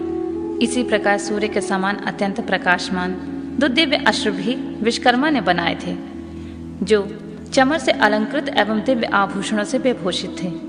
श्रेष्ठ रत्नमय आभूषणों से संपन्न कवचधारी लोकापाल तथा संपूर्ण देवता भी वहां विश्वकर्मा द्वारा रचे गए थे जो ठीक उन्हीं लोकपालों और देवताओं से मिलते जुलते थे। इसी तरह भृगु आदि समस्त तपोधन, ऋषि, अन्यान, उपदेवता और सिद्ध भी उनके द्वारा वहां निर्मित हुए थे। गरुड़ आदि समस्त पार्षदों से युक्त भगवान विष्णु का कृत्रिम विग्रह भी विश्वकर्मा ने बनाया था जिसका स्वरूप साक्षात श्री हरि के समान ही आश्चर्यजनक था। नारद, उसी प्रकार पुत्रों, वेदों और सिद्धों से घिरे हुए मुझ ब्रह्मा की भी प्रतिमा वहां बनाई गई थी जो मेरे समान ही वैदिक सूत्रों का पाठ कर रही थी। ऐरावत हाथी पर चढ़े हुए देवराज इंद्र भी वहां दल बदल के साथ खड़े थे। वे भी कृत्रिम ही बनाए गए थे और परिपूर्ण चंद्रमा के समान प्रकाशित होते थे। देवर्षि, बहुत कहने से क्या लाभ, हिमाचल से प्रेरित हुए विश्वकर्मा ने वहां शीघ्र ही संपूर्ण देव समाज के कृत्रिम विग्रहों का निर्माण कर लिया था। इस प्रकार उन्होंने दिव्य मंडप की रचना की थी। वह मंडप अनेक आश्रयों से युक्त महान तथा देवताओं को भी मोह लेने वाला था। तदनंतर गिरिराज हिमवान की आज्ञा से परम बुद्धिमान विश्वकर्मा ने देवता आदि के निवास के लिए उनके कृत्रिम लोकों का भी यत्नपूर्वक निर्माण किया। उन्हीं लोकों में उन्होंने उन देवताओं के लिए अत्यंत तेजस्वी, परम अद्भुत और सुखदायक बड़े बड़े दिव्य सिंहासनों की रचना की। इसी तरह उन्होंने मुझ स्वयंभू ब्रह्मा के निवास के लिए क्षण भर में अद्भुत सत्य लोकों की रचना कर डाली जो उत्तम दीप्ति से उद्दीप्त हो रहा था। साथ ही भगवान विष्णु के लिए भी क्षण भर में दूसरे दिव्य वैकुंठ धाम का निर्माण कर दिया जो परम उज्जवल तथा नाना प्रकार के आश्चर्यों से परिपूर्ण था। इसी तरह विश्वकर्मा ने देवराज इंद्र के लिए भी दिव्य, अद्भुत और उत्तम तथा समस्त ऐश्वर्यों से संपूर्ण ग्रह की रचना की। अन्य लोकपालों के लिए भी उन्होंने प्रसन्नता पूर्वक बड़े सुंदर, दिव्य, अद्भुत एवं बड़े बड़े भवन बनाए। फिर क्रमशः समस्त देवताओं के लिए भी विचित्र ग्रहों का निर्माण किया। परम बुद्धिमान विश्वकर्मा को भगवान शंकर का महान वर प्राप्त था, इसीलिए उन्होंने शिव के संतोष के लिए क्षण भर में इन सब वस्तुओं की रचना कर डाली। तदनंतर उसी प्रकार भगवान शंकर के लिए भी उन्होंने एक शोभाशाली ग्रह का निर्माण किया, जो शिव के चिन्ह से युक्त तथा शिव लोकवर्ती दिव्य भवन के समान ही अनुपम था। श्रेष्ठ देवताओं ने उनकी भूरी भूरी प्रशंसा की थी। वह परम उज्ज्वल महान प्रभु पुंज से उद्दासित, उत्तम तथा अद्भुत था। विश्वकर्मा ने भगवान शिव की प्रसन्नता के लिए वहां ऐसी अद्भुत रचना की थी, जो परम उज्ज्वल होने के साथ ही साक्षात महादेव जी को भी आश्चर्य में डालने वाली थी। इस प्रकार यह सारा लौकिक व्यवहार करके हिमाचल बड़ी प्रसन्नता के साथ भगवान शंभु के शुभ आगमन की प्रतीक्षा करने लगे। देवर्षि, हिमालय का यह सारा आनंददायक वृतांत मैंने तुमसे कह सुनाया। अब और क्या सुनना चाहते हो?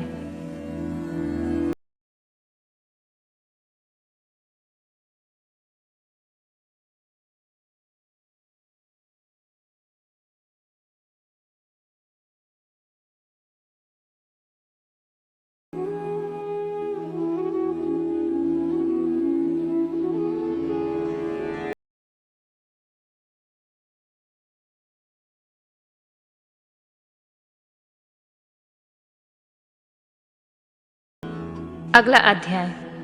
भगवान शिव का नारद जी के द्वारा सब देवताओं को निमंत्रण दिलाना, सबका आगमन तथा शिव का मंगलाचार्य एवं ग्रह पूजन आदि करके कैलाश से बाहर निकलना। नारद जी बोले, विष्णु शिष्य महाप्राज्ञ तात विधाता, आपको नमस्कार है। कृपा निधे, आपके मुंह से यह अद्भुत कथा मुझे सुनने को मिली है। अब मैं भगवान चंद्रमौली के परम मंगलमय तथा समस्त पाप राशि के विनाशक वैवाहिक चरित्र को सुनना चाहता हूँ। मंगल पत्रिका पाकर महादेव जी ने क्या किया, परमात्मा शिव की यह दिव्य कथा सुनाइए। ब्रह्मा जी ने कहा, बेटा तुम बड़े बुद्धिमान हो, भगवान शंकर के उत्तम यश को सुनो। मंगल पत्रिका पाकर भगवान शंकर ने जो कुछ किया वह बताता हूँ। भगवान शिव उस मंगल पत्रिका को प्रसन्नता पूर्वक अपने हाथ में लेकर हृदय में बड़े हर्ष का अनुभव करते हुए हंसने लगे। फिर उन भगवान ने उसे लाने वालों का सम्मान किया। तत्पश्चात उसे बांचकर विधि पूर्वक स्वीकार किया। इसके बाद हिमाचल के यहाँ से आए हुए लोगों का बड़ा आदर सम्मान के साथ विदा किया। तदनंतर उन मुनियों से कहा, आप लोगों ने मेरे शुभ कार्य का भली भांति संपादन किया। अब मैंने विवाह स्वीकार कर लिया है, अतः आप लोगों को मेरे विवाह में आना चाहिए। भगवान शंकर का यह वचन सुनकर वे ऋषि मुनि बड़े प्रसन्न हुए और उन्हें प्रणाम एवं उनकी परिक्रमा करके अपने परम सौभाग्य की सराहना करते हुए अपने धाम को चले गए। मुनि, तदनंतर महालीला करने वाले देवेश्वर भगवान शंभु ने लोकाचार का सहारा ले तत्काल तुम्हारा ही स्मरण किया। तुम अपने सौभाग्य की प्रशंसा करते हुए बड़ी प्रसन्नता के साथ वहां आए और मस्तक झुकाकर प्रणाम कर हाथ जोड़ विनीत भाव से खड़े हो गए। तब भगवान शिव ने कहा, नारद, तुम्हारे उपदेश से देवी पार्वती ने बड़ी भारी तपस्या की और उनसे संतुष्ट होकर मैंने उन्हें यह वर दिया है कि मैं पति रूप में तुम्हारा पारिग्रहण करूंगा। पार्वती की भक्ति देखकर मैं उनके वश में हो गया हूं, इसीलिए उनके साथ विवाह करूंगा। सप्तर्षियों ने लग्न का साधन और शोधन कर दिया है, अतः आज से 7वें दिन मेरा विवाह होगा। उस अवसर पर लौकिक रीति का आश्रय ले मैं महान उत्सव करूंगा। मुने, तुम विष्णु आदि सब देवताओं, मुनियों और सिद्धों को तथा अन्य लोगों को भी मेरी ओर से निमंत्रित करो। सब लोग मेरे शासन की गुरुता को समझकर प्रसन्नता और उत्साह के साथ सब प्रकार से सज धज कर स्त्री पुत्रों को साथ लिए यहाँ आए। ब्रह्मा जी कहते हैं, मुने, भगवान शंकर की इस आज्ञा को शिरोधार्य करके तुमने शीघ्र ही सर्वत्र जाकर उन सबको निमंत्रण दे दिया। तत्पश्चात शंभु के पास आकर उनकी आज्ञा के अनुसार तुम वहीं ठहर गए। भगवान शिव भी उन सब देवताओं के आगमन की उत्सुकता पूर्वक प्रतीक्षा करते हुए अपने गणों के साथ वहीं रहे। उनके सभी गण संपूर्ण दिशाओं में नाचते हुए वहां बड़ा भारी उत्सव मना रहे थे। इसी बीच में भगवान विष्णु सुंदर वेश धारण किए हुए अपनी पत्नी तथा दल बल के साथ शीघ्र ही कैलाश पर्वत पर आए और भक्तिभाव से भगवान शिव को प्रणाम करके उनकी आज्ञा पाकर प्रसन्नता पूर्वक उत्तम स्थान में ठहर गए। इस प्रकार मैं अपने गणों के साथ स्वतंत्रता पूर्वक शीघ्र ही कैलाश गया और भगवान शंभु को प्रणाम करके अपने सेवकों सहित सानंद वहां ठहरा। तदनंतर इंद्र आदि लोकपाल और उनकी स्त्रियां आवश्यक सामान के साथ खूब सज धज कर वहां आईं। वे सब के सब उत्सव मना रहे थे।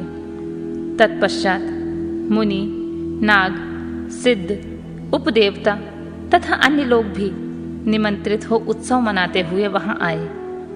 उस समय महेश्वर ने वहां आए हुए सब देवता आदि का पृथक पृथक सहर्ष स्वागत सत्कार किया।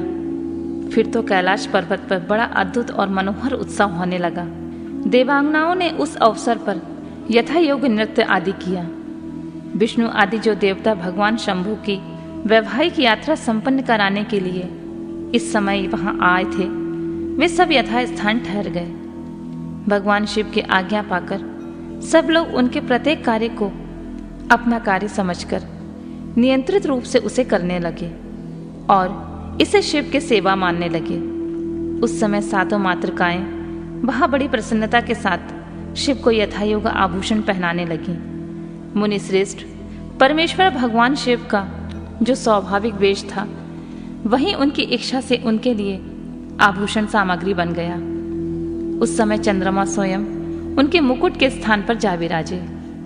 उनका जो सुंदर ललाटवर्ती तीसरा नेत्र था वही शुभ तिलक बन गया।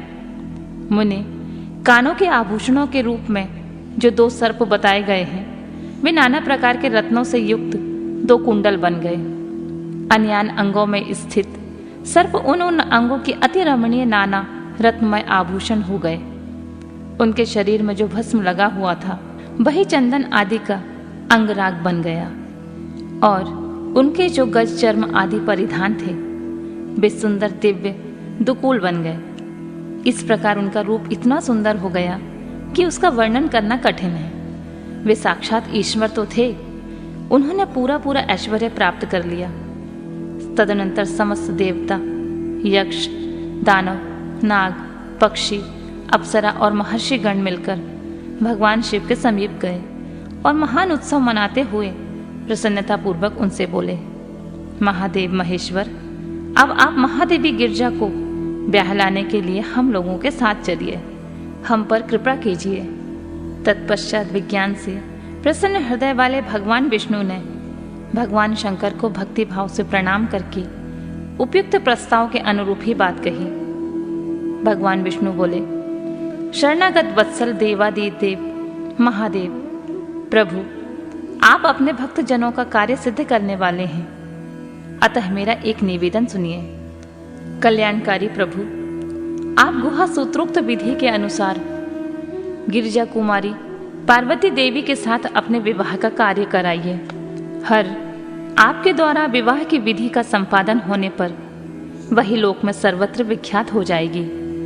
अतः नाथ, आप कुल धर्म के अनुसार प्रेम पूर्वक मंडप स्थापन और नांदी मुख श्राद्ध कराइए तथा लोक में अपने यश का विस्तार कीजिए।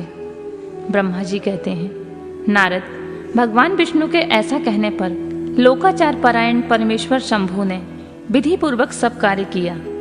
उन्होंने सारा अभ्योदिक कार्य कराने के लिए मुझको ही अधिकार दे दिया। अतः वहां मुनियों के साथ ले मैंने आदर और प्रसन्नता के साथ सब कार्य संपन्न किया। महामुने, उस समय कश्यप, अत्रि, वशिष्ठ, गौतम, भागुरी, गुरी, कंड, बृहस्पति, शक्ति, जमदग्नि, पराशर, मार्केंड्य, शिलापाक, अरुणपाल, अकृष्णम, अगस्त, च्यवन, गर्ग, शिलाद, दधीचि, उपमन्यु, भरद्वाज, अकृतवर्ण, पिपलाद, कुशिक, कौत्य तथा शिष्यों सहित व्यास, ये और दूसरे बहुत से ऋषि जो भगवान शिव के समीप आए थे, मेरी प्रेरणा से विधि पूर्वक वहां अभ्युदायिक कर्म कराने लगे। वे सब के सब वेदों से पारंगत विद्वान थे। अतः वेदोक्त विधि से वैवाहिक मंगलाचार्य करके ऋग्वेद, यजुर्वेद और सामवेद के विविध उत्तम सूक्तों द्वारा महेश्वर की रक्षा करने लगे। उन सब ऋषियों ने बड़ी प्रसन्नता के साथ बहुत से मंगल कार्य कराए। मेरी और शंभु की प्रेरणा से उन्होंने विघ्नों की शांति के लिए प्रीतिपूर्वक ग्रहों का समस्त मंडलवर्ती देवताओं का पूजन किया। वह सब लौकिक वैदिक कर्म यथोचित रीति से करके भगवान शिव बहुत प्रसन्न हुए और उन्होंने प्रसन्नता पूर्वक ब्राह्मणों को प्रणाम किया। तदनंतर वे सर्वेश्वर महादेव देवताओं और ब्राह्मणों को आगे करके उस गिरिश्रेष्ठ कैलाश से हर्षपूर्वक निकले। कैलाश से बाहर जाकर देवताओं और ब्राह्मणों के साथ भगवान शंभु, जो नाना प्रकार की लीलाएं करने वाले हैं, सानंद खड़े हो गए। उस समय वहां महेश्वर के संतोष के लिए देवता आदि ने मिलकर बहुत बड़ा उत्सव मनाया। बाजे गाजे तथा गान और नृत्य हुए। भगवान शिव की बारात लेकर हिमालयपुरी की ओर प्रस्थान। ब्रह्मा जी कहते हैं, मुने, तदनंतर भगवान शंभु ने नंदी आदि सभी गणों को अपने साथ हिमालयपुरी को चलने की प्रसन्नता पूर्वक आज्ञा देते हुए कहा, तुम लोग थोड़े से गणों को यहाँ रखकर शेष सभी लोग मेरे साथ बड़े उत्साह एवं आनंद से युक्त हो गिरिराज हिमवान के नगर को चलो। फिर तो भगवान की आज्ञा पाकर गणेश्वर, शंखकर्ण, केकराक्ष, विकृत, विशाख, पारिजात, विकृतानन, दुदुम्ब, कपाल, संदरातक, कुंदुक, कुंडक, विष्टभ, पिपल, सनादक, आवेशन, कुंड, पर्वतक, चंद्रातापन, काल, कालक, महाकाल, अग्रिक, अग्निमुख, आदित्य मूर्धा, धनावा, सनाह, कुमुन अमोद, कोकिल, सुमंत्र, काकपादोदर, संतानक, मधुपिंग, कोकिल, पूर्णभद्र, नील, चतुर्वकृत, कर्ण, आहिरोमक, अज्जबाक्ष, सतमन्यु, मेघमन्यु, काष्टागूढ़, विरूपाक्ष, सुकेश, वृषभ, सनातन, तालकेतु, षंडमुख, चैत्र, स्वयं प्रभु, लकुलीश, लोकांतक, दीप्तात्मा, दैत्यांतक, भृंगिरिटी, देवदेव प्रिय, अशनि, भानुक, प्रमथ तथा वीरभद्र अपने असंख्य कोटि कोटि गणों तथा भूतों को साथ लेकर चले। नंदी आदि गणराज असंख्य गणों से घिरे चले तथा क्षेत्रपाल और भैरव भी कोटि कोटि गणों को लेकर उत्सव मनाते हुए प्रेम और उत्साह के साथ चल पड़े। वे सब सहस्र हाथियों से युक्त थे, सिर पर जटा का मुकुट धारण किए हुए थे। उन सब के मस्तक पर चंद्रमा और गले में नील चिन्ह थे। वे सब के सप्त नेत्रधारी थे। उन सब ने रुद्राक्ष के आभूषण पहन रखे थे। सभी उत्तम भस्म धारण किए हुए थे और हार, कुंडल, केयूर तथा मुकुट आदि से अलंकृत थे। इस प्रकार देवताओं तथा दूसरे दूसरे गणों को साथ ले भगवान शंकर अपने विवाह के लिए हिमवान के नगर की ओर चले। चंडी देवी रुद्रदेव की बहन बनकर खूब उत्सव मनाती हुई बड़ी प्रसन्नता के साथ वहां आ पहुंची। वे शत्रुओं को अत्यंत भय देने वाली थीं। उन्होंने सांपों के आभूषणों से अपने को विभूषित कर रखा था। उनका वाहन प्रेत था। वे उसी पर आरूढ़ हो अपने माथे पर एक सोने का भरा हुआ कलश लिए चल रही थीं। वह कलश महान प्रभा पुंज से प्रकाशित हो रहा था। मुने, वहां करोड़ों दिव्य भूतगण शोभा पाते थे, जिनका रूप विकराल था। उनके रूप रंग भी अनेकों अनेक प्रकार के थे। उस समय डमरुओं की डिम डिम घोष से, भेरियों की गड़गड़ाहट से और शंखों के गंभीर नाद से तीनों लोग गूंज उठे थे। दुधुम्बियों की ध्वनि से महान कोलाहल हो रहा था। वह जगत को मंगल करता हुआ अमंगल का नाश करता था। देवता लोग शिव गणों के पीछे होकर बड़ी उत्सुकता के साथ बारात का अनुसरण करते थे। संपूर्ण सिद्ध और लोकपाल आदि भी देवताओं के साथ थे। देव मंडली के मध्य भाग में गरुड़ के आसन पर बैठकर लक्ष्मीपति भगवान विष्णु चल रहे थे। मुने उनके ऊपर महान छत्र तना हुआ था जो उनकी शोभा बढ़ाता था। उस पर चमर डुलाए जा रहे थे। वे अपने गणों से घिरे हुए थे। उनके शोभाशाली पार्षदों ने उन्हें अपने ढंग से आभूषण आदि के द्वारा विभूषित किया था। इसी प्रकार मैं भी मूर्तिमान वेद शास्त्रों, पुराणों, आगमों, सनकादि महासिद्धों, प्रजापतियों, पुत्रों तथा अन्यान्य परिजनों के साथ मार्ग में चलता हुआ बड़ी शोभा पा रहा था और शिव की सेवा में तत्पर था। देवराज इंद्र भी नाना प्रकार के आभूषणों से विभूषित हो ऐरावत हाथी पर आरूढ़ होकर वे अपनी सेना के बीच चलते हुए अत्यंत सुशोभित हो रहे थे। उस समय बारात के साथ यात्रा करते हुए बहुत से ऋषि भी अपने तेज से प्रकाशित हो रहे थे। वे शिव जी का विवाह देखने के लिए बहुत उत्कंठित थे। शाकिनी, यातुधाम, बेताल, ब्रह्म राक्षस, भूत, प्रेत, पिशाच, प्रमथ आदि गण, तुम्बुरु, नारद, हाहा और हुहु आदि श्रेष्ठ गंधर्व तथा किन्नर भी बड़े हर्ष से भरकर बाजा बजाते हुए चले। संपूर्ण जगत माताएं, सारी देव कन्याएं, गायत्री, सावित्री, लक्ष्मी और अन्य देवांगनाएं, ये सभी दूसरी देव पत्नियां जो संपूर्ण जगत की माताएं हैं, शंकर जी का विवाह है, यही सोचकर बड़ी प्रसन्नता के साथ उसमें सम्मिलित होने के लिए गईं। वेदों, शास्त्रों, सिद्धों और महर्षियों द्वारा जो साक्षात धर्म का स्वरूप कहा गया है तथा जिनकी अंग कांति शुद्ध स्फटिक के समान उज्जवल है, वह सर्वांग सुंदर वृषभ भगवान शिव का वाहन है। धर्म वत्सल महादेव जी उस वृषभ पर आरूढ़ होकर सबके साथ यात्रा करते हुए बड़ी शोभा पा रहे थे। देवर्षियों के समुदाय उनकी सेवा में उपस्थित थे। इन सब देवताओं और महर्षियों के एकत्र हुए समुदाय से महेश्वर की बड़ी शोभा हो रही थी। उनका बहुत श्रृंगार किया गया था। वे शिवा का पारिग्रहण करने के लिए हिमवान के भवन में जा रहे थे। नारद इस प्रकार बारात की यात्रा संबंधी उत्तम उत्सव से युक्त शंभु का चरित्र कहा गया। अब हिमालय नगर में जो सुंदर प्रतांत घटित हुआ है उसे सुनो। हिमवान द्वारा शिव की बारात की अगवानी तथा सबका अभिनंदन एवं वंदन। मैना का नारद जी को बुलाकर उनसे बारातियों का परिचय पाना तथा शिव और उनके गणों को देखकर भय से मूर्छित होना। ब्रह्मा जी कहते हैं, तदनंतर भगवान शिव ने नारद जी को हिमाचल के घर भेजा। वे वहां की विलक्षण सजावट को देखकर दंग रह गए। विश्वकर्मा ने जो विष्णु, ब्रह्मा आदि समस्त देवताओं तथा नारद आदि ऋषियों के चेतन से प्रतीत होने वाली मूर्तियां बनाई थीं, उन्हें देखकर देवर्षि नारद चकित हो उठे। तत्पश्चात हिमाचल ने देवर्षियों को बारात बुला लाने के लिए भेजा। साथ ही उस बारात की अगवानी के लिए मैनाक आदि पर्वत भी गए। तदनंतर विष्णु आदि देवताओं तथा आनंदित हुए अपने गणों के साथ भगवान शिव हिमालय नगर के समीप सानंद आ पहुंचे। गिरिराज हिमवान ने जब सुना कि सर्वव्यापी शंकर मेरे नगर के निकट आ पहुंचे हैं, तब उन्हें बड़ी प्रसन्नता हुई।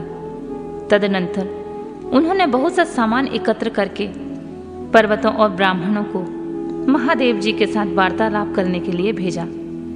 स्वयं भी बड़ी भक्ति भाव के साथ वे प्राण प्यारे महेश्वर का दर्शन करने के लिए गए।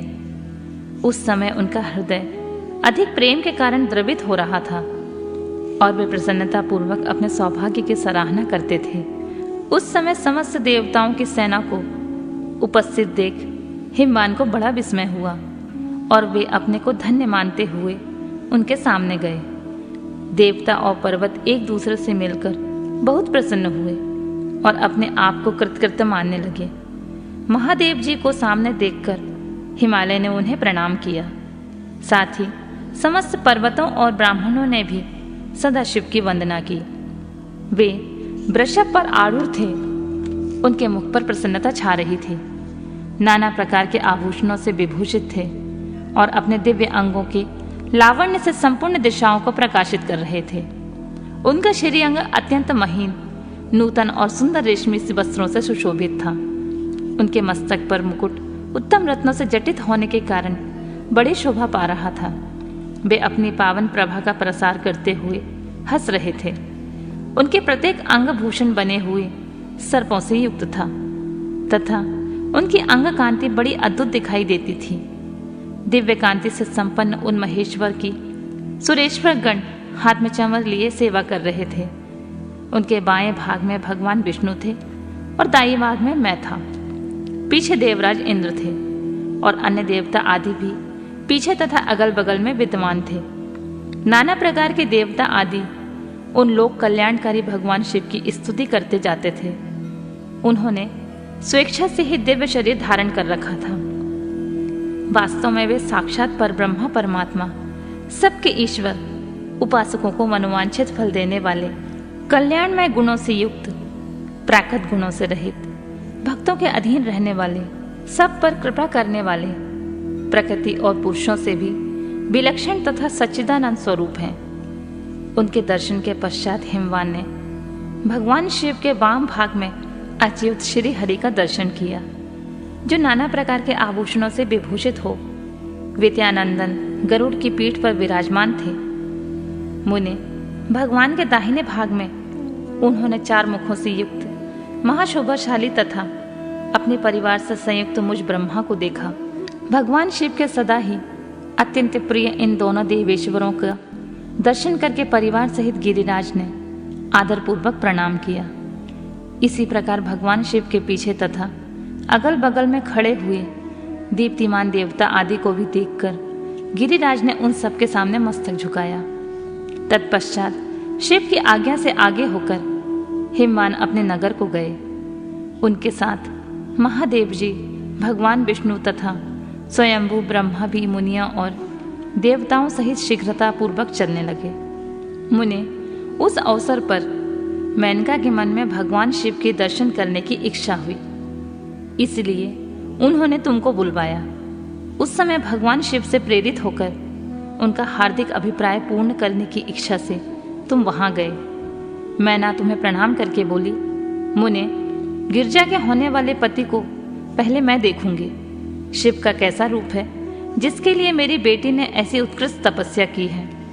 तात उस समय भगवान शिव भी मैना के भीतर के अहंकार को जानकर श्री विष्णु और मुझसे अद्भुत लीला करते हुए बोले। शिव ने कहा, तात आप दोनों मेरी आज्ञा से देवताओं सहित अलग अलग होकर गिरिराज के द्वार पर चलिए, हम पीछे से आएंगे। यह सुनकर भगवान श्री हरि ने सब देवताओं को बुलाकर वैसा करने के लिए कहा। शिव के चिंतन में तत्पर रहने वाले समस्त देवताओं ने शीघ्र ही वैसी व्यवस्था करके उत्सुकता पूर्वक वहां से पृथक पृथक यात्रा की। मुने मैना अपने मकान के सबसे ऊपरी भवन में तुम्हारे साथ खड़ी थी। उस समय भगवान विश्वेश्वर ने अपने को ऐसी वेशभूषा में दिखाया जिससे मैना के हृदय को ठेस पहुंचे। सबसे पहले बारात के जुलूस में विविध वाहनों पर विराजित खूब सजे धजे बाजे गाजे के साथ पताकाएं फहराते हुए बसु आदि गंधर्व आए।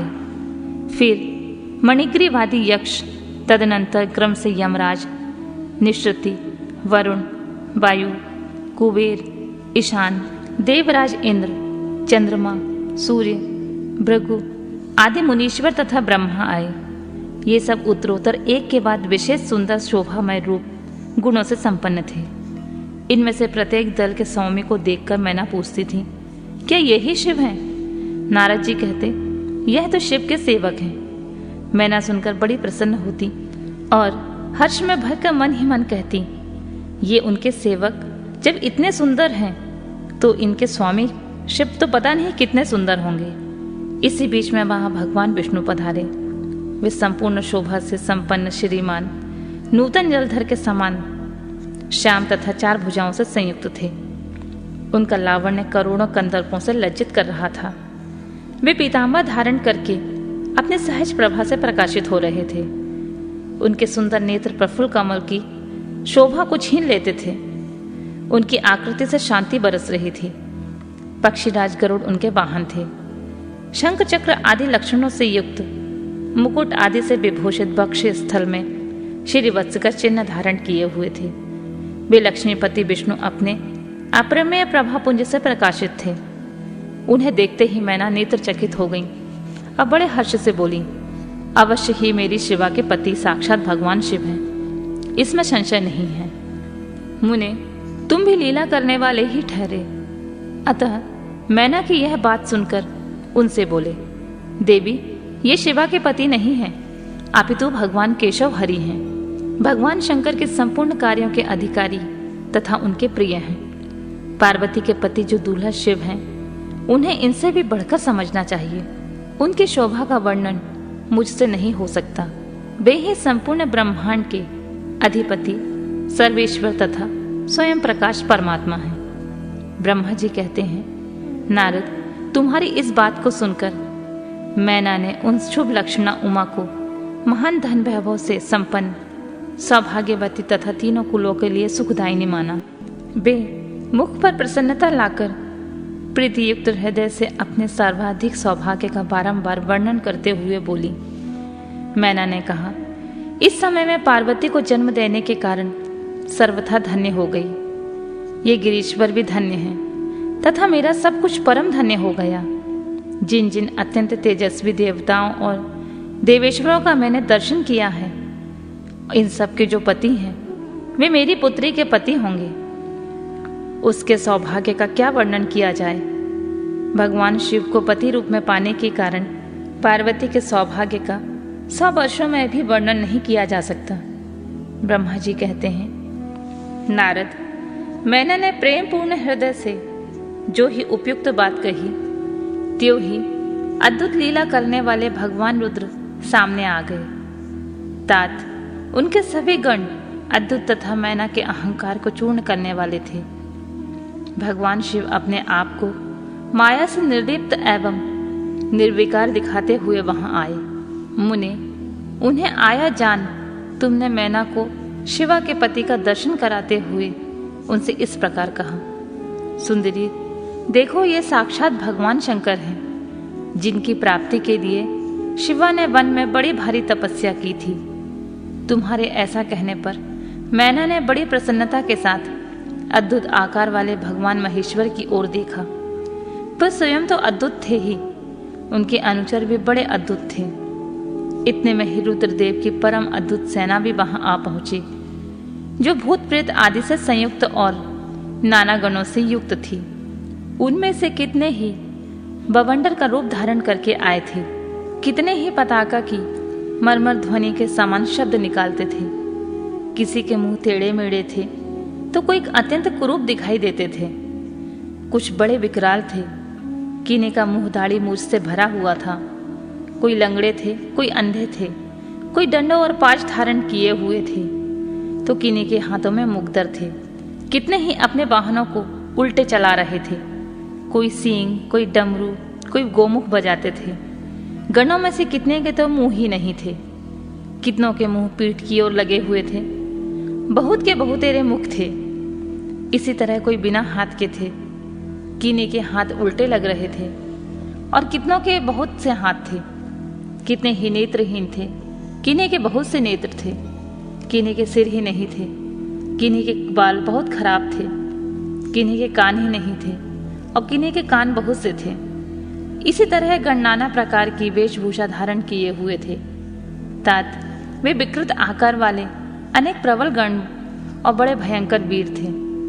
उनकी कोई संख्या नहीं थी। मुने, तुमने उंगली द्वारा रुद्रगणों को दिखाते हुए मैना से कहा, बरानने, तुम पहले भगवान हर के सेवकों को देखो, फिर उनका भी दर्शन करना। उन असंख्य भूत प्रेत आदि गणों को देखकर मैना तत्काल भय से व्याकुल हो गई। उन्हीं के बीच में भगवान शंकर भी थे, जो निर्गुण होते हुए भी परम गुणवान थे। वे वृषभ पर सवार थे। उनके 5 मुख थे, प्रत्येक मुख में 3-3 नेत्र। उनके सारे अंगों में विभूति लगी हुई थी जो उनके भूषण का काम देती थी। मस्तक पर जटाजूट एवं चंद्रमा का मुकुट, 10 हाथ और उनमें से एक हाथ में कपाल लिए, शरीर पर बागंबर का दुपट्टा और हाथ में पिनाक एवं त्रिशूल, आंखें भयानक, आकृति विकराल और हाथी की खाल का वस्त्र। यह सब देखकर शिवा की माता बहुत डर गईं, चकित हो गईं और व्याकुल होकर कांपने लगी और उनकी बुद्धि चकरा गई। उस अवस्था में तुमने उंगली से दिखाते हुए उनसे कहा, ये ही भगवान शिव हैं। तुम्हारी यह बात सुनकर सती मैना दुख से भर गई और हवा के झोंके खाकर गिरी हुई लता के समान तुरंत भूमि पर गिर पड़ी। यह कैसा विकृत दृश्य है, मैं दुराग्रह में पड़कर ठगी गई। यूं ही कहकर मैना उसी क्षण मूर्छित हो गई। तदनंतर सखियों ने जब नाना प्रकार के उपाय करके उनकी समुचित सेवा की, तब गिरिराज प्रिया मैना धीरे धीरे होश में आई।